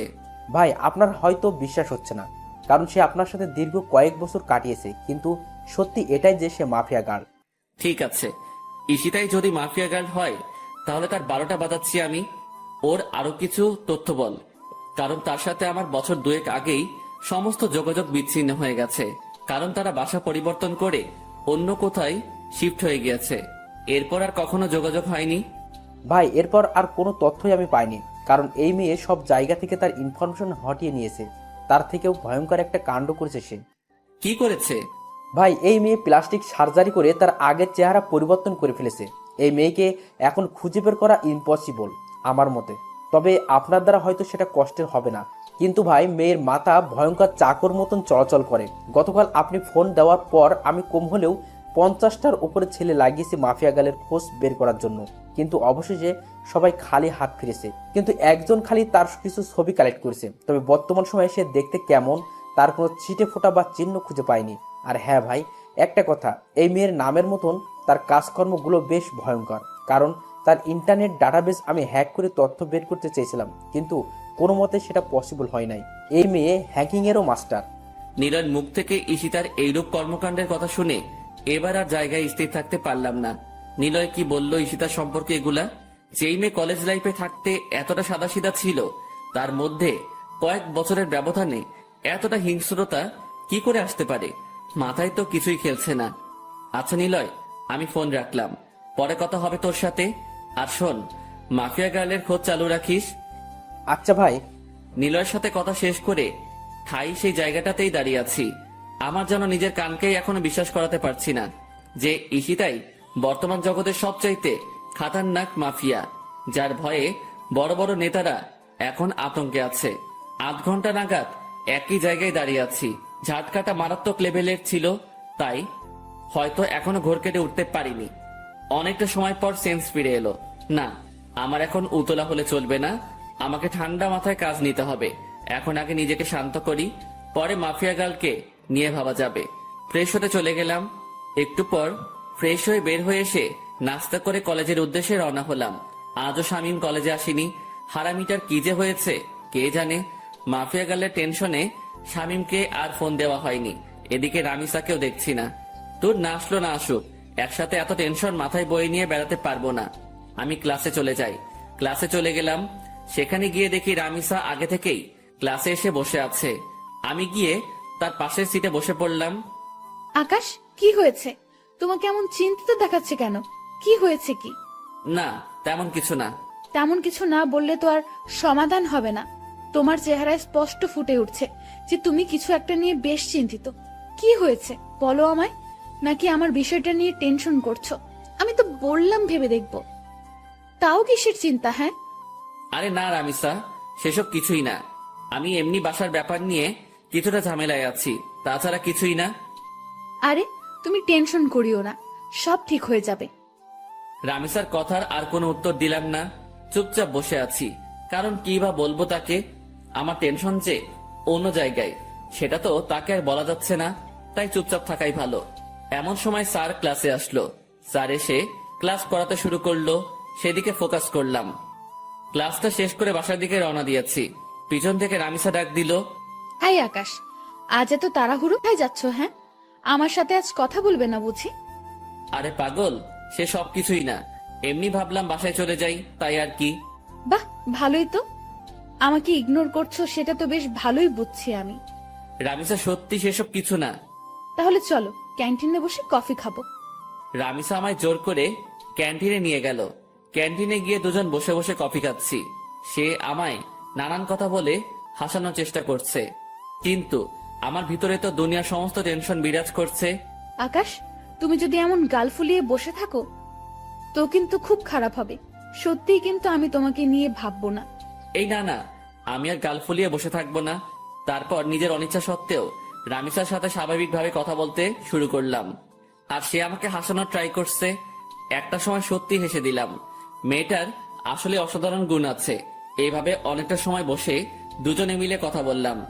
ভিতরে সমস্ত টেনশন দূর হয়ে গিয়েছে রামিসার সাথে কথা বলে। মনটা একদম ফ্রেশ এখন। তারপর দুজনেই উঠে পড়লাম ক্যান্টিন থেকে। অনেকটা সময় তো বসলাম, এবার বাসায় যাওয়া দরকার। আচ্ছা, তাহলে কাল আবার দেখা হচ্ছে আমাদের। হ্যাঁ। রামিসার সাথে কথা শেষ করে বাসার দিকে রওনা হলাম। অনেকটা শান্ত আছি এখন। না, এখন আর নিজেকে উত্তেজিত করা যাবে না। একদম শান্তভাবে কাজ বের করব এখন। তারপর বাসায় চলে গেলাম। বাসায় গিয়ে শান্ত মাথায় মাফিয়া গার্লের তালাশ করতে লাগলাম, কিন্তু ফলস্বরূপ কোনো কিছুই পেলাম না। বরাবরের মতোই জিরো আসলো ফল। তাও নিজেকে সামনে রাখলাম, আমি খোঁজ চালিয়ে যাব মাফিয়া গার্লের। এভাবে কেটে গেল আরো কয়েকটা দিন। একদিন দুপুরবেলায় খেয়ে দিয়ে শুয়ে শুয়ে টিভিতে খবর দেখছিলাম, তখনই আরেকটা ভয়ঙ্কর নিউজ দেখতে পেলাম। মাফিয়া গার্ল আরেকটা হেডলাইন রটিয়ে দিয়েছে। সে পলিটিশিয়ান ওবায়দুলের খেইল খতম করে দিয়েছে। সে পলিটিশিয়ান ওবায়দুলকে মেরে তার লাশ বাসডগার উপরে ঝুলিয়ে রেখেছে। এই ঘটনার পর প্রশাসন পুরোপুরি ফায়ার হয়ে গেছে মাফিয়া গার্লের উপরে। দেশের মানুষ সবাই জানে যে মাফিয়া গার্ল 2 নাম্বার মানুষদের খেইল খতম করছে, কিন্তু তারপরেও প্রশাসন তো আর চুপ থাকতে পারে না। কারণ সাজা দেওয়ার হলে দেশের প্রশাসন দিবে।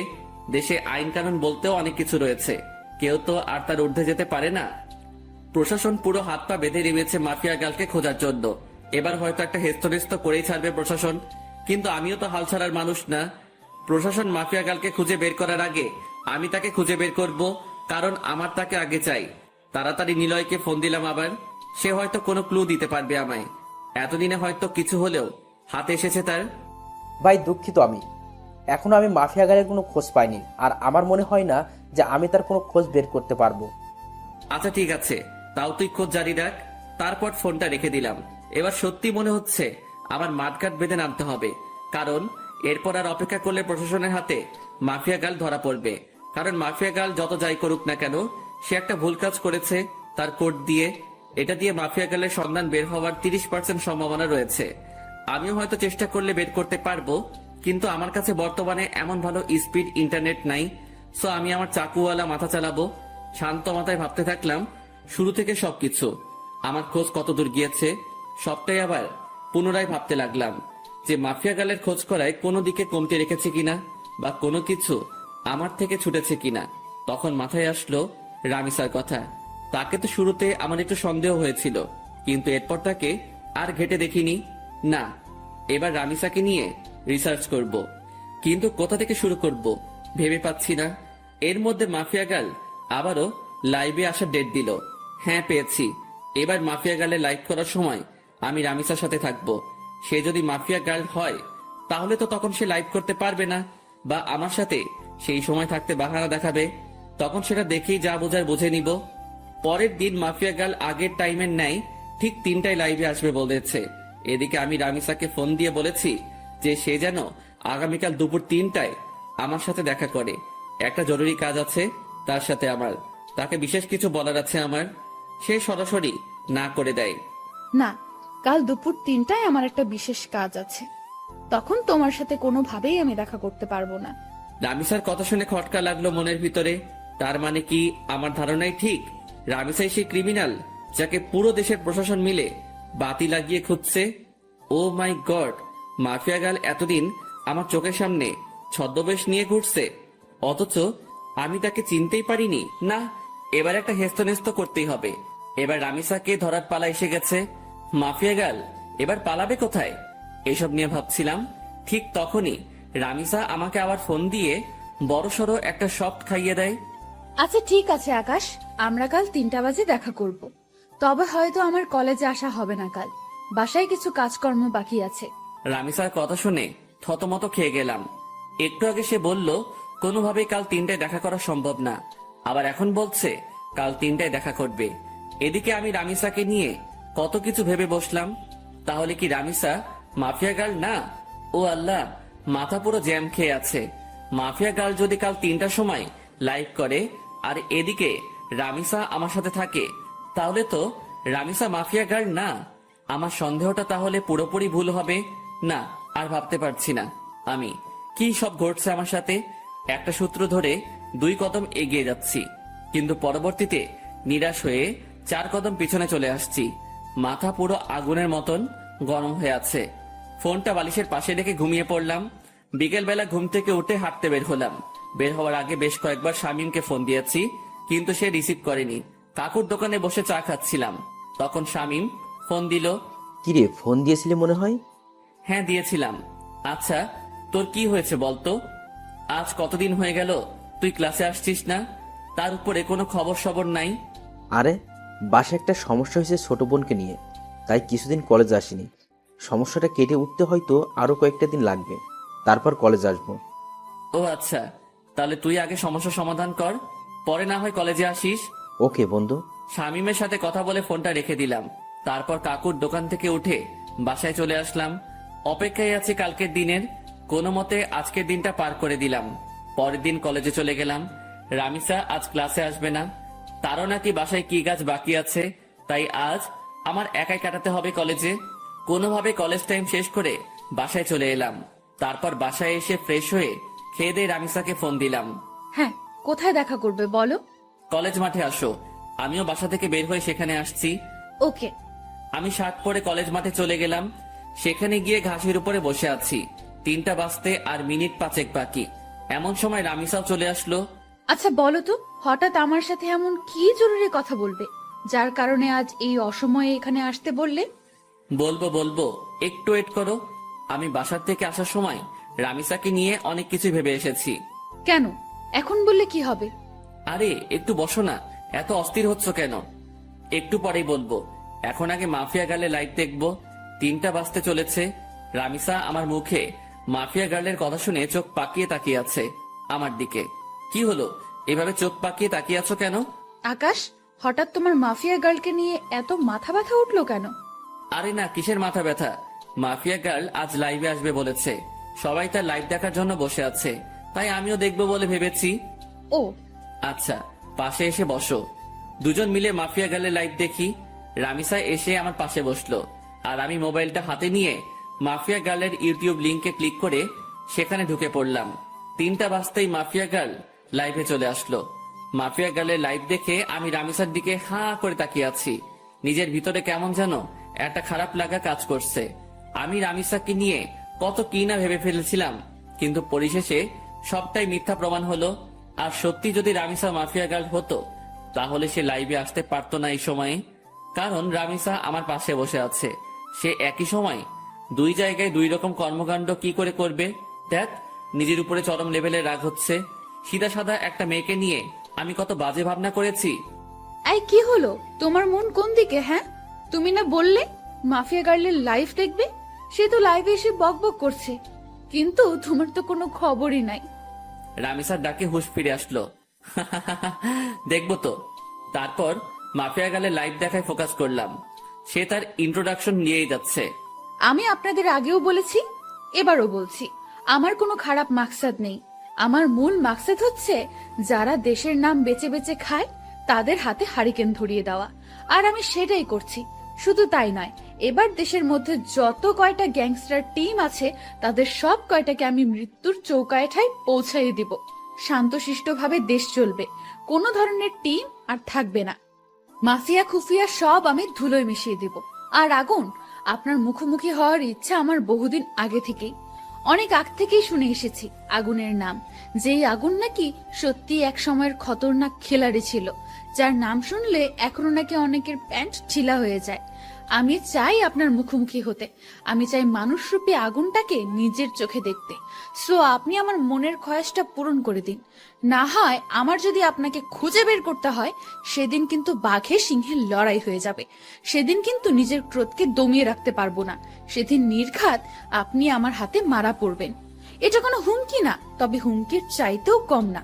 আপনি হতে পারেন এক সময়ের সর্বসেরা খিলাড়ি, কিন্তু মাথায় রাখবেন বর্তমান সময়ের নাম করা মাফিয়া গার্ল আমি। সো ভালোই ভালোই আপনার দর্শন করিয়ে দিন। এবারের মতন লাইফ সমাপ্ত করলাম। তারপর মাফিয়া গার্ল লাইভ কেটে চলে গেল, কিন্তু আমার মাথায় তো পুরো দাও দাও করে আগুন জ্বলতে শুরু করলো মাফিয়া গার্লের কথা শুনে। সত্যি, এখন যদি মাফিয়া গার্লকে চোখের সামনে পেতাম, তাহলে হয়তো তার মন্ডিটা আলাদা করে ফেলতাম। রাগে নাক টান দিয়ে ধোয়া বের হচ্ছে। এই আকাশ, কি হলো তোমার? তোমার চেহারার 12টা বেজে আছে কেন? আরে না, তেমন কিছুই না। আচ্ছা ঠিক আছে, কিন্তু প্লিজ আমায় জরুরি কি কথা বলতে ডেকেছো সেটা প্লিজ বলো। আমার তাড়াতাড়ি বাসায় যেতে হবে। রামিসার কথা শুনে বিপাকে পড়ে গেলাম। আল্লাহ, এখন রামিসাকে কি বলবো আমি? কারণ তাকে তো পরীক্ষা করার জন্য ডেকেছিলাম, কিন্তু সে তো পরীক্ষায় পাশ করেছে, আর আমার ধারণা মিথ্যা প্রমাণ হয়েছে। কি হলো, কথা বলছো না যে? আসলে রামিসা, তোমায় ডেকেছিলাম কেন জানি বলে মাথায় চুলকাতে শুরু করলাম। হ্যাঁ, কেন বলো? আসলে রামিসা প্লিজ, আমি তোমায় অনেক বেশি ভালোবাসি। তোমায় ছাড়া আমার থাকতে কষ্ট হয়। প্লিজ তুমি আমায় অ্যাকসেপ্ট করে নাও এখনই। আমার আর থাকতে ইচ্ছে করে না একা একা। গটগট করে বানিয়ে বানিয়ে অনেকখানি কথা বলে দিলাম।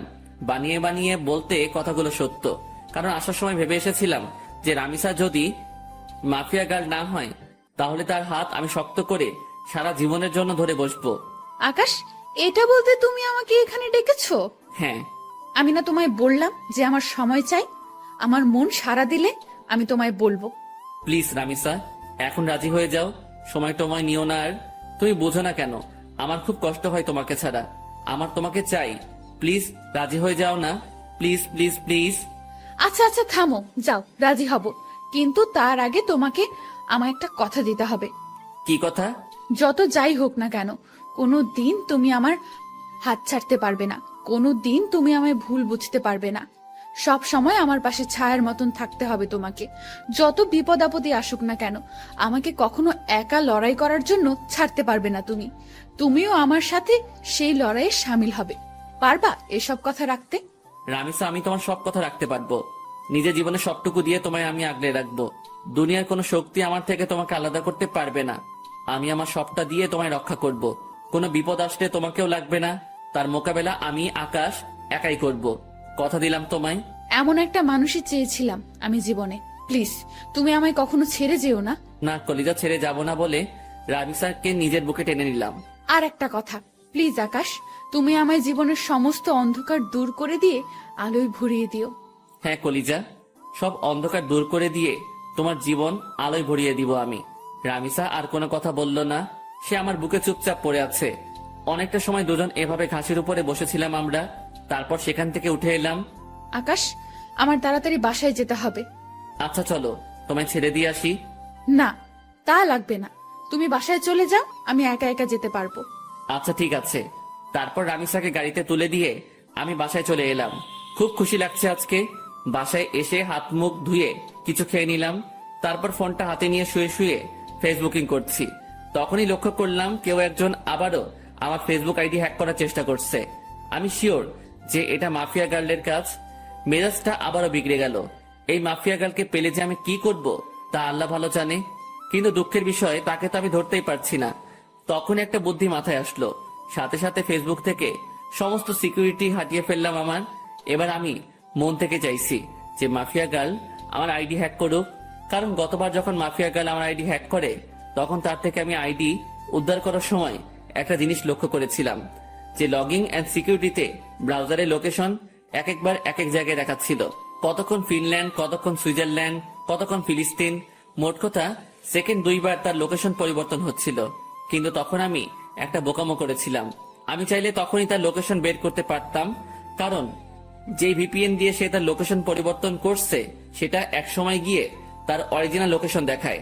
আর সে যেহেতু বাংলাদেশের, সেখানে একবার হলেও বাংলাদেশের লোকেশন দেখাবে। হ্যাঁ, এবার এই সুযোগটাই কাজে লাগবো।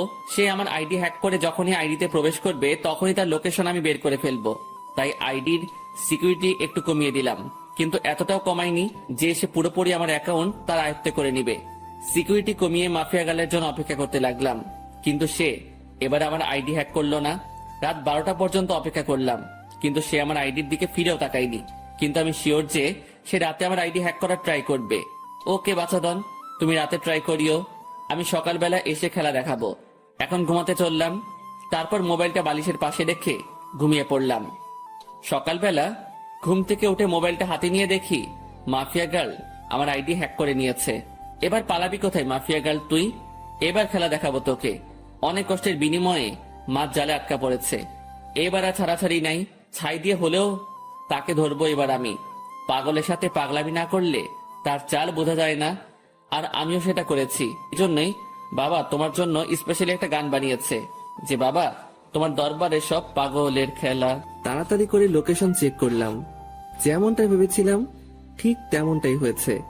লোকেশন প্রতি সেকেন্ডে 2 বার করে কানটি পরিবর্তন করছে। চোখ পাকিয়ে তাকিয়ে আছি লোকেশনের দিকে। একটা সময় গিয়ে বাংলাদেশের এক্স্যাক্টলি লোকেশনটা দেখালো। লোকেশন দেখে তো আমার মাথায় পুরো বাজ পড়ছে মতন অবস্থা। লোকেশন রামিসার এরিয়ায় দেখাচ্ছে, তার মানে রামিসাই সেই ক্রিমিনাল। সরি, রামিসা না ঈশিতা। কিন্তু আমার একটা জিনিস মাথায় কাজ করছে না, যে সে তার সমস্ত আইডেন্টিটি কেন হাইড করেছে, আর কেনই বা এই পথে নেমেছে সে। না, আমি আর ভাবতে পারছি না রামিসা কি করে এত বড় মাপের খেলা খেললো। আমার তো মাথায় কিছুই খেলছে না। আর ওই এলাকাতে তো এমন কেউ নাই যাকে আমার সন্দেহ হয়। যাকে সন্দেহ হয় সে একমাত্র রামিসা। এবার আবার পুরোপুরি সন্দেহ দূর হয়ে গেল। 99% শিওর হয়ে গেলাম রামিসাই সে মাফিয়া গার্ল। এবার খালি রামিসার মুখ থেকে শোনা বাকি। তাড়াতাড়ি উঠে ফ্রেশ হয়ে নাস্তা করে সেই লোকেশনে চলে গেলাম। আজ হয়তো আর কলেজে যাওয়া হবে না। সেখানে গিয়ে চিরুনি তল্লাশি চালালাম। ঠিক তখনই রামিসা আমায় ফোন দিল। আকাশ, কোথায় তুমি? আজ কি কলেজে আসবে না? হয়তো আসবো না, কারণ বিশেষ একটা কাজে এসেছি একটা জায়গায়। কিসের বিশেষ কাজ আকাশ? মাফিয়া গার্লকে ধরে ফেলেছি আমি। কি আকাশ, কি সব বলছো তুমি উল্টাপাল্টা? হ্যাঁ, তোমার কি মাথা ঠিক আছে? হ্যাঁ, আমার মাথা ঠিক আছে। মাফিয়া গার্লকে দেখার অনেক দিনের ইচ্ছা আমার। আমি তাকে ধরতে সক্ষম হয়েছি। আকাশ, আমি বারণ করছি, তুমি কোনো মাফিয়া টাফিয়া গার্লের পেছনে ছুটবে না। সে অনেক খতরনাক, যে কোনো সময় তোমার ক্ষতি করে দেবে সে। রামিসা বাবুনি, আমায় নিয়ে তুমি ভয় পেও না। আমিও এতটা কাঁচা খেলোয়াড় না। আকাশ, আমি তোমায় বারণ করেছি, তো সব কিছুই তুমি করতে যাবে না। আর তুমি এখন যেখানেই আছো সেখান থেকে সোজা কলেজে আসবে। ওকে, ঠিক আছে। তারপর ফোনটা রেখে দিয়ে রামিসার এলাকা থেকে কলেজে চলে গেলাম। যদিও কলেজে যাচ্ছি, কিন্তু ক্লাস আর করা হবে না, কারণ কলেজ করার প্রিপারেশন নিয়ে ঘর থেকে বের হইনি আমি। তাই আজ ক্লাস করব না। কলেজে গিয়ে রামিসার সাথে কথা বলে চলে আসব। কলেজের সামনে পৌঁছে গিয়েছি প্রায়। ভিতরটা ধুপধুপ করছে। আমি কি সরাসরি রামিসাকে জিজ্ঞেস করব, নাকি চুপচাপ হয়ে থাকবো, সেটা নিয়ে দ্বিধাদ্বন্দ্বে আছি। কারণ জিজ্ঞেস করলে যদি সে স্বীকার না করে, কিন্তু আমার তো তার মুখ থেকে সমস্ত সত্যিটা জানা চাই। অনেকটা সময় ভেবে একটা সিদ্ধান্ত নিলাম, না, কিছুই জিজ্ঞেস করব না। মোটামুটি যখন শিওর আমি, তখন আরেকটু সময় অপেক্ষা করি। তারপর মাস নিজেই বড়শিতে এসে ধরা দিবে। কলেজে চলে এসেছি। রিক্সা থেকে নেমে ভাড়া পে করে ভিতরে চলে গেলাম। ক্লাস শুরু হয়ে গিয়েছে, কিন্তু রামিসা এখনো ক্লাসে যায়নি। সেই গেটের সামনে দাঁড়িয়ে আছে আমার জন্য। আসতে এত সময় লাগে তোমার? হ্যাঁ, আরে রিক্সা পেতে একটু দেরি হয়ে গিয়েছিল। হয়েছে, চলো এবার। কোথায় যাব? আর তুমি ক্লাসে যাওনি কেন? আজ ক্লাস করব না, তোমার সাথে বসে বসে আড্ডা দিব। আচ্ছা চলো। দুজনে গিয়ে কলেজের পাশে একটা ফাঁকা জায়গা আছে, সেখানে গিয়ে বসলাম। রামিসা আমার কাঁধে মাথা রেখে হেলান দিয়ে বসে আছে। আকাশ প্লিজ, তুমি মাফিয়া গার্লের খোঁজ করা ছেড়ে দাও। আমি শুনেছি সে অনেক খতরনাক। সে যদি তোমার ক্ষতি করে দেয়, প্লিজ তুমি মাফিয়া গার্লের খোঁজ করা ছেড়ে দাও। আর তাছাড়া সে তো দেশের ভালোর জন্যই সব করছে, বলো। রামিসার কথা শুনে হাসবো না কাঁদবো সেটা বুঝে উঠতে পারছি না। তবে রামিসার কথা শুনে আরো সিউরিটি পেয়ে গেলাম যে মাফিয়া গার্লকে। কারণ যেই মেয়ে মাফিয়া গার্লের টপিক বাদ দিতে চাইতো সব সময়, সে আজ খুঁটে খুঁটে মাফিয়া গার্লের প্রসঙ্গ উঠাচ্ছে। রামিসার সমস্যা কোথায় সেটা আমার বুঝতে বাকি নেই। আর তাছাড়া মাফিয়া গার্লকে তো আমি খুঁজে বের করে ফেলেছি। সে এখন আমার কাঁধে মাথা রেখে শুয়ে আছে। রামিসা হয়তো ভাবছে মাফিয়া গার্লকে, সেটা জানতে এখন আমার বাকি আছে। আমি যে মাফিয়া গার্লকে ধরে ফেলেছি সেটা সে এখনো বুঝতে পারিনি। সে ভেবেছে ফেক কাউকে ধরেছি আমি, না হয়তো তাকেই ধরতাম। আর আমি তখন ইচ্ছে করেই ফোন করে মাফিয়া গার্লের কথা তুলেছি, যাতে করে রামিসা রিয়াকশন করে। আর রামিসা সেটাই করলো। এই আকাশ, কি ভাবছো? হ্যাঁ, আমি তোমায় এতটা সময় কি বললাম? হ্যাঁ শুনছি তো। প্লিজ তুমি মাফিয়া গার্লের খোঁজ করা ছেড়ে দাও। তাকে খোঁজ করতে গেলে তুমিই মারা পড়বে। সে একটা খতরনাক ব্র্যান্ড। রামিসা, তুমি টেনশন নিও না, আমি মাফিয়া গার্লের আর খোঁজ করব না। মনে মনে বললাম, খোঁজ তো পেয়েই গেছি, আর হাসির রহস্য কি সেটা তো আমি না জানি।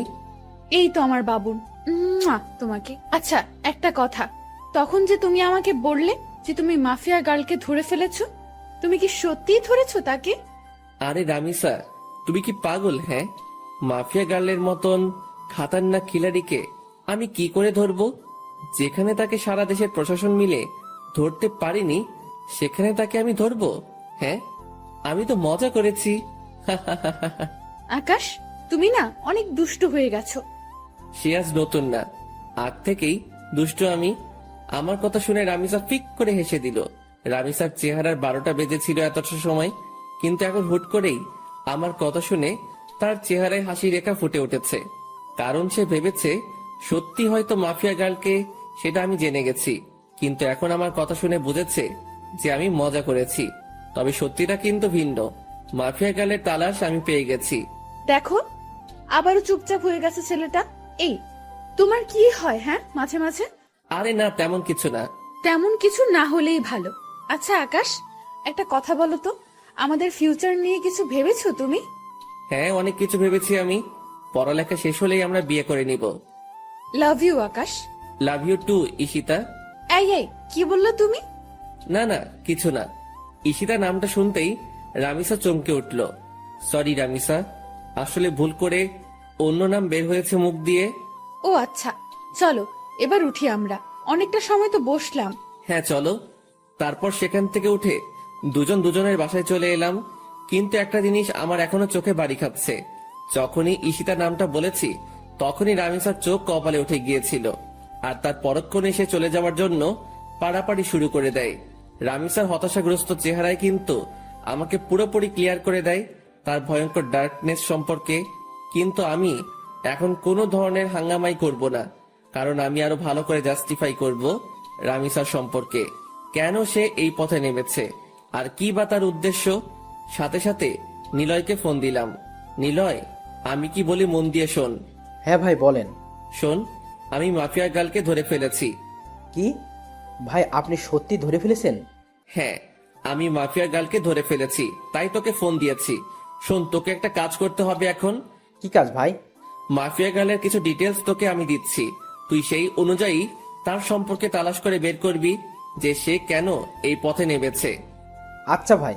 কিন্তু শোন, এই কথা যেন কারোর কানে না যায়, বিষয়টা যেন তোর আর আমার মাঝে থাকে। ওকে ভাই। নিলয়কে রামিসার হালকা পাতলা কিছু তথ্য দিলাম, যাতে করে সে রামিসার সম্পর্কে খোঁজ বের করতে পারে। এদিকে আমিও খোঁজ চালাচ্ছি রামিসাকে নিয়ে। এভাবে 2-3টা দিন কেটে গেল। 4 দিনের মাথায় নিলয় আমাকে ফোন দেয়। ভাই ভয়ঙ্কর কিছু তথ্য হাতে এসেছে। কি তথ্য? ভাই মাফিয়া গালের একটা ছোট ভাই ছিল, যার নাম ছিল রাফসান। আপনি কি তাকে চেনেন বা জানেন? তখনই ঈশিতার ছোট ভাইয়ের কথা মনে পড়ল, যার নামও ছিল রাফসান। কলেজ লাইফে যখন ঈশিতার সাথে চলাফেরা ছিল, তখন সে রাফসানকেও মাঝে মাঝে কলেজে নিয়ে আসতো ঘোরার জন্য। আবার মাঝে মাঝে কোনো জায়গায় ঘুরতে গেলেও তাকে সাথে নিয়ে যেত। আমার জন্মদিনে যখন রামিসাকে ইনভাইট করি, তখন রামিসা তার ছোট ভাই রাফসানকে সাথে করে নিয়ে এসেছিল। তাকে আমি বেশ ভালো করে চিনি। হ্যাঁ নিলয়, চিনি। কিন্তু কেন বলতো? ভাই রাফসান নাকি এই শহরের কোনো একটা কলেজে পড়াশোনা করত। একদিন সে কলেজে শেষ করে বাড়ি ফেরার সময় তার বাসার নিচে কয়েকটা ছেলেকে মাদক কেনাবেচা করতে দেখে। তখন সে পুলিশকে খবর দিয়ে তাদেরকে ধরিয়ে দেয়। ছেলেগুলো নাকি রাফিদের ছেলে ফেলেছিল। তাই রাফিদের জেদ উঠে যায় রাফসানের ওপরে। তাই সে থানার ওসিকে টাকা খাটিয়ে উল্টো মাদক দ্রব্য দিয়ে রাফসানকে ধরিয়ে দেয়। শুধু তাই নয়, রাফসানকে পুরো গুম করে ফেলার জন্য কন্টাক্ট হয় ওসির সাথে। ওসি তাই করে, সে রাফসানকে জঙ্গলে নিয়ে গিয়ে ব্রাশ ফায়ার করে মেরে ফেলে। আর মাফিয়া গাল যেই ওসিকে মারে বিভৎসভাবে, ওই ওসি সেই ওসি যে রাফসানাকে মেরেছিল। মাফিয়া গাল হয়তো তার ভাইয়ের প্রতিশোধ নেওয়ার জন্য এমন পন্থা অবলম্বন করেছে। নিলয়ের কথা শুনে বুকের ভিতর দাউ দাউ করে আগুন জ্বলতে শুরু করলো। তাহলে তো মাফিয়া গার্ল যা করছে সবটাই ঠিক করছে। আচ্ছা ঠিক আছে নিলয়, এবার ফোন রাখলাম। ফোনটা রেখে দিয়ে চুপচাপ বসে আছি। মাথার রক পুরো চটে গেছে নিলয়ের কথা শুনে। না, আজকের পর রামিসাকে আমি আড়াল থেকে পুরোপুরি সাপোর্ট করব, কারণ ভাই মরেছে, সেই কষ্ট তারই হয়েছে, কেউ তার কষ্টের ভাগ নেয়নি, তাই তো সে এমন ভয়ঙ্কর রূপ ধারণ করেছে। রামিসা, তুমি যা করেছো একদম ঠিকই করেছো। আজকের পর আমি আকাশ বেঁচে থাকতে দেখবো তোমার গায়ে কে হাত দেয়। সব কয়টার হাত আমি শরীর থেকে আলাদা করে ফেলবো। গা পুরো শিরশির করে কাঁপছে। না, গিয়ে গোসল করে আসি। তাড়াতাড়ি ওয়াশরুমে ঢুকে পড়লাম। অনেকটা সময় পর গোসলখানা থেকে বের হলাম। মাথায় ইচ্ছে মতন পানি ঢেলেছি, কারণ রক্ত চটে গিয়েছিল মাথায়, তাই নিজেকে শান্ত করেছি। ফ্রেশ হয়ে এসে খেয়ে নিলাম। খেয়ে দিয়ে টিভিটা চালিয়ে দিলাম। শুয়ে শুয়ে টিভি দেখছি, তখন একটা নিউজ চোখের সামনে ভেসে উঠল। ডিবি পুলিশের প্রধান জিডি সে মাফিয়া গার্ড সম্পর্কে বক্তব্য দিচ্ছে।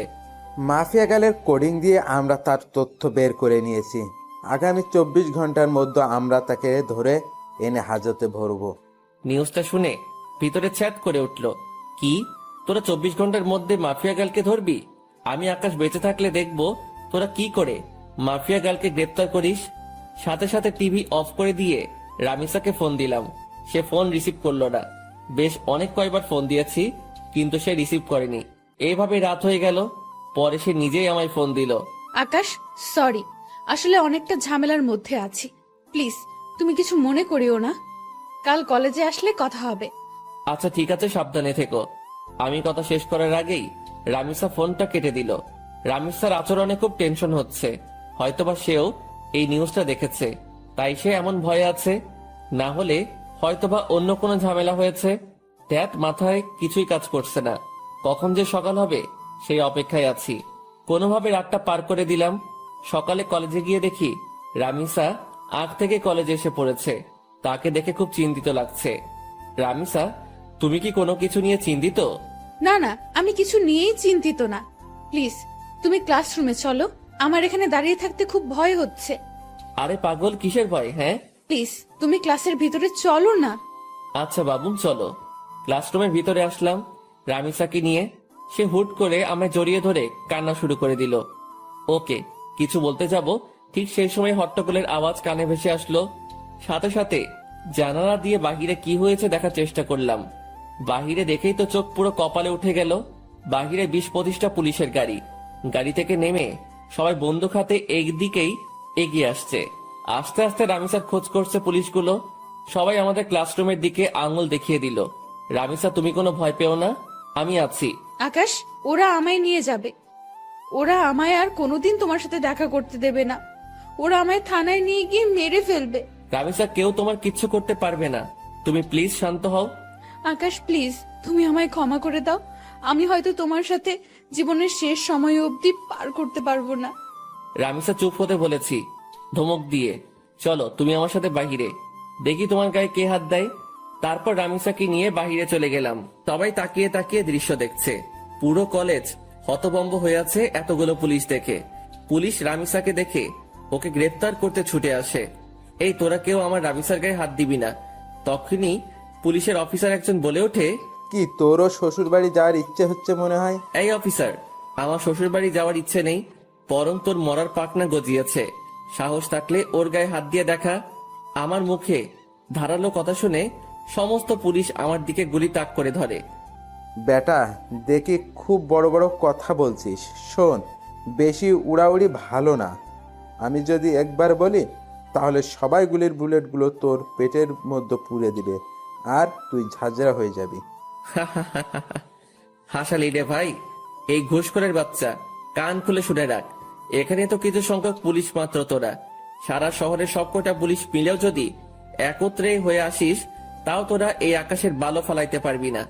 কারণ তোদের সামনে যে দাঁড়িয়ে আছে সে সাদাসিধা একটা ছেলে আকাশ, কিন্তু তার ভিতরে ভয়ঙ্কর যেই হায়নাটা লুকিয়ে আছে তার নাম হচ্ছে আগুন। আকাশের মুখে আগুন নামটা শুনে পুলিশের অফিসার ভয়ে কয়েক কদম পিছনে চলে যায়। আর আকাশের পাশে যে পুলিশগুলা ছিল তারা দৌড়ে আকাশের পাশ থেকে সরে যায়। সবাই যেন কোন এক ভয়ঙ্কর হায়নার সামনে পড়ে গেছে, যার রক্তের নেশায় একবার উঠলেই পুরো দুনিয়াদারি শ্মশানঘাট বানিয়ে ফেলবে। এই ঘুষখোরের বাচ্চা, কান খুলে শুনে রাখ। এখানে তো কিছু সংখ্যক পুলিশ মাত্র তোরা। সারা শহরের সব কয়টা পুলিশ মিলেও যদি একত্রে হয়ে আসিস, তাও তোরা এই আকাশের বালো ফালাইতে পারবি না। কারণ তোদের সামনে যে দাঁড়িয়ে আছে সে সাদাসিধা একটা ছেলে আকাশ, কিন্তু তার ভিতরে ভয়ঙ্কর যেই হায়নাটা লুকিয়ে আছে তার নাম হচ্ছে আগুন। আকাশের মুখে আগুন নামটা শুনে পুলিশের অফিসার ভয় কয়েক কদম পিছনে চলে যায়, আর আকাশের পাশে যে পুলিশগুলো ছিল তারা দৌড়ে আকাশের পাশ থেকে সরে যায়।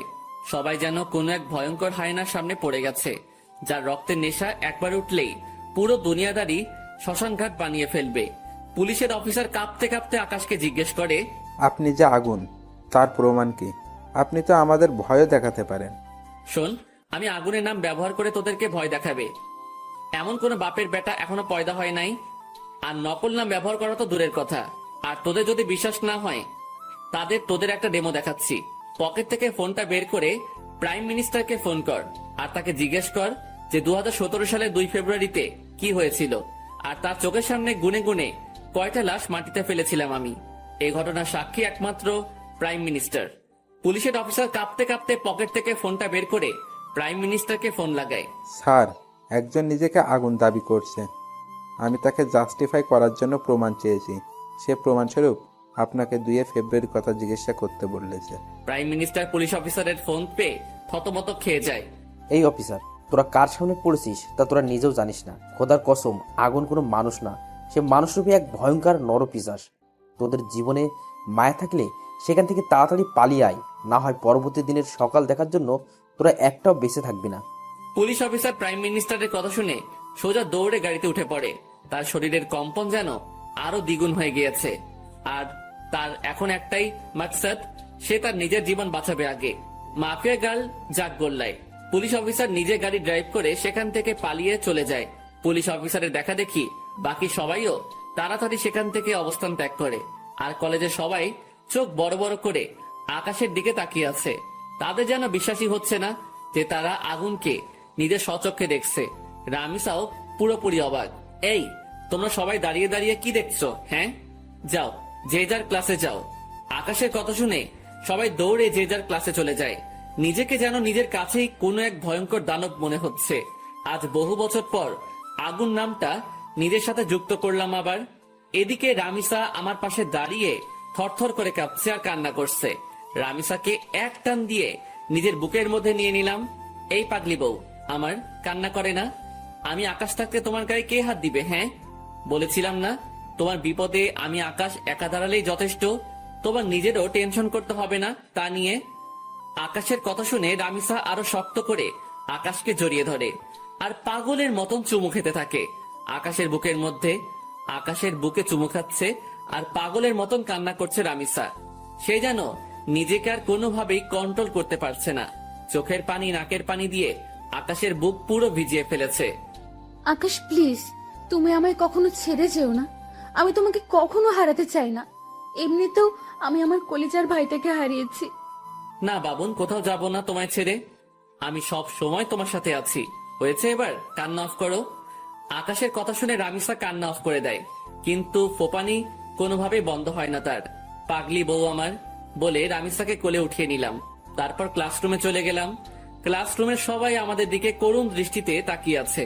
মনে হচ্ছে যেন আমার কাছে তারা নিজের প্রাণ ভিক্ষা চাইছে। আরে ভাই, আজব তো। আমি মনে হয় মানুষ পেলে খুন করি, তারা এমন ভয় পাচ্ছে কেন আমাকে? পাশ থেকে একজন বলে ওঠে, ভাই প্লিজ আমাদের কোনো ক্ষতি করিয়েন না, আমরা আপনার কাছে হাত জোর করছি। আরে তোমরা কি শুরু করছো? হ্যাঁ, আমিও তোমাদের মতন মানুষ, আমি কোনো নরপশু না।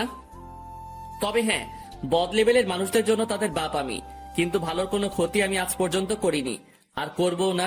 সো ভয়ের কিছু নেই। ধন্যবাদ আগুন ভাই। আচ্ছা, তোমরা প্লিজ একটু ক্লাসরুম থেকে বেরিয়ে যাও, আমার রামিসার সাথে কিছু কথা আছে। সবাই আমার কথা মতন ক্লাসরুম থেকে বেরিয়ে যায়। আমি রামিসাকে কোল থেকে নামিয়ে দেই। এই পাগলি, এখনো ভয় আছো তুমি? হ্যাঁ, অনেক ভয় আছি, কারণ তুমি তো জেনেই গেছো যে আমি মাফিয়া গার্ল। সো তুমি যদি আমার উপরে কোনো রাগ ছাড়ো। আমার মাথা খারাপ? হ্যাঁ, যে আমি আমার বাবুনির উপরে রাগ ছাড়বো?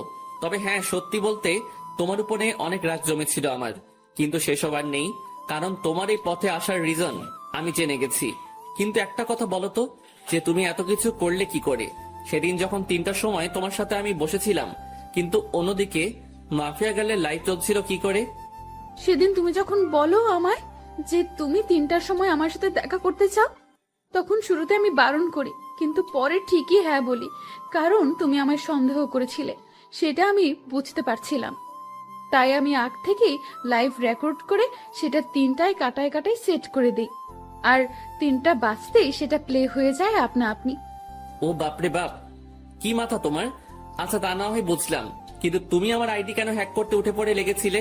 আর কি করেই বা জানলে যে আমি মাফিয়া গার্লের তালাশ করেছি? তুমি আর শামীম একদিন নদীর পাড়ে বসে বসে আমাকে নিয়ে কথা বলছিলে, আর সাইডে আমি ল্যাপটপ নিয়ে বসেছিলাম। তখন তোমাদের কথা আমার কাছে আসে, তাই তোমার আইডি হ্যাক করে তোমার শিক্ষা দিতে চেয়েছিলাম, কিন্তু পরে দেখি তুমি আমার থেকেও বড় ধরনের খেলোয়াড়। তাই তোমার উপরে রাগ উঠে যায়। তাই এরপর থেকে অনেকবার তোমার আইডি হ্যাক করতে চেষ্টা করেছি আমি, কিন্তু পারিনি। আর তাছাড়া পরে যখন তুমি আমায় প্রপোজাল দাও, আমার সাথে যখন পুরোপুরি মিশে যাও, তখন তোমার উপর থেকে সমস্ত রাগ উঠে যায় আমার। কিন্তু এর পরেও তোমার আইডি হ্যাক করতে চেষ্টা করি। সেটার আসল রিজন হচ্ছে তোমাকে যাচাই করা। আমি দেখতে চেয়েছিলাম তোমার অন্য কোনো মেয়ের সাথে রিলেশন আছে কিনা। রামিসা, তুমি আসলেই মাফিয়া গার্ল নামটা এমনি এমনি রাখোনি। তোমার কাজ বারে বারের সাথে সত্যি নামটার পুরোপুরি মিল রয়েছে। তুমিও তো কম না, কত বড় মাপের মাফিয়া তুমি।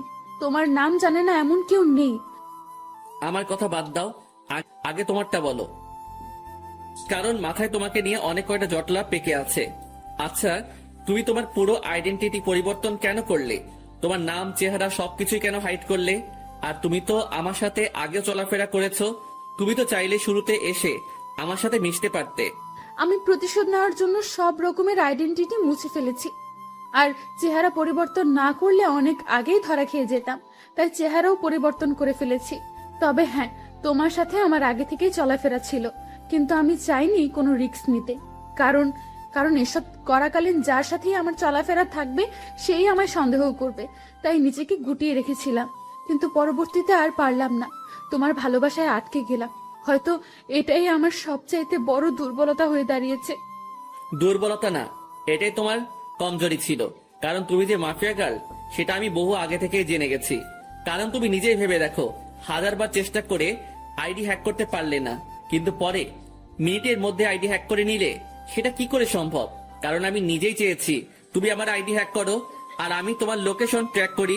যদিও তোমার লোকেশন আলাদা আলাদা কান্ট্রিতে দেখাচ্ছিল, কিন্তু একটা সময় ঠিকই বাংলাদেশের এক্স্যাক্টলি লোকেশন দেখিয়েছে। পরে তোমায় ধরে ফেললাম। তুমি অনেক ভয়ঙ্কর আকাশ।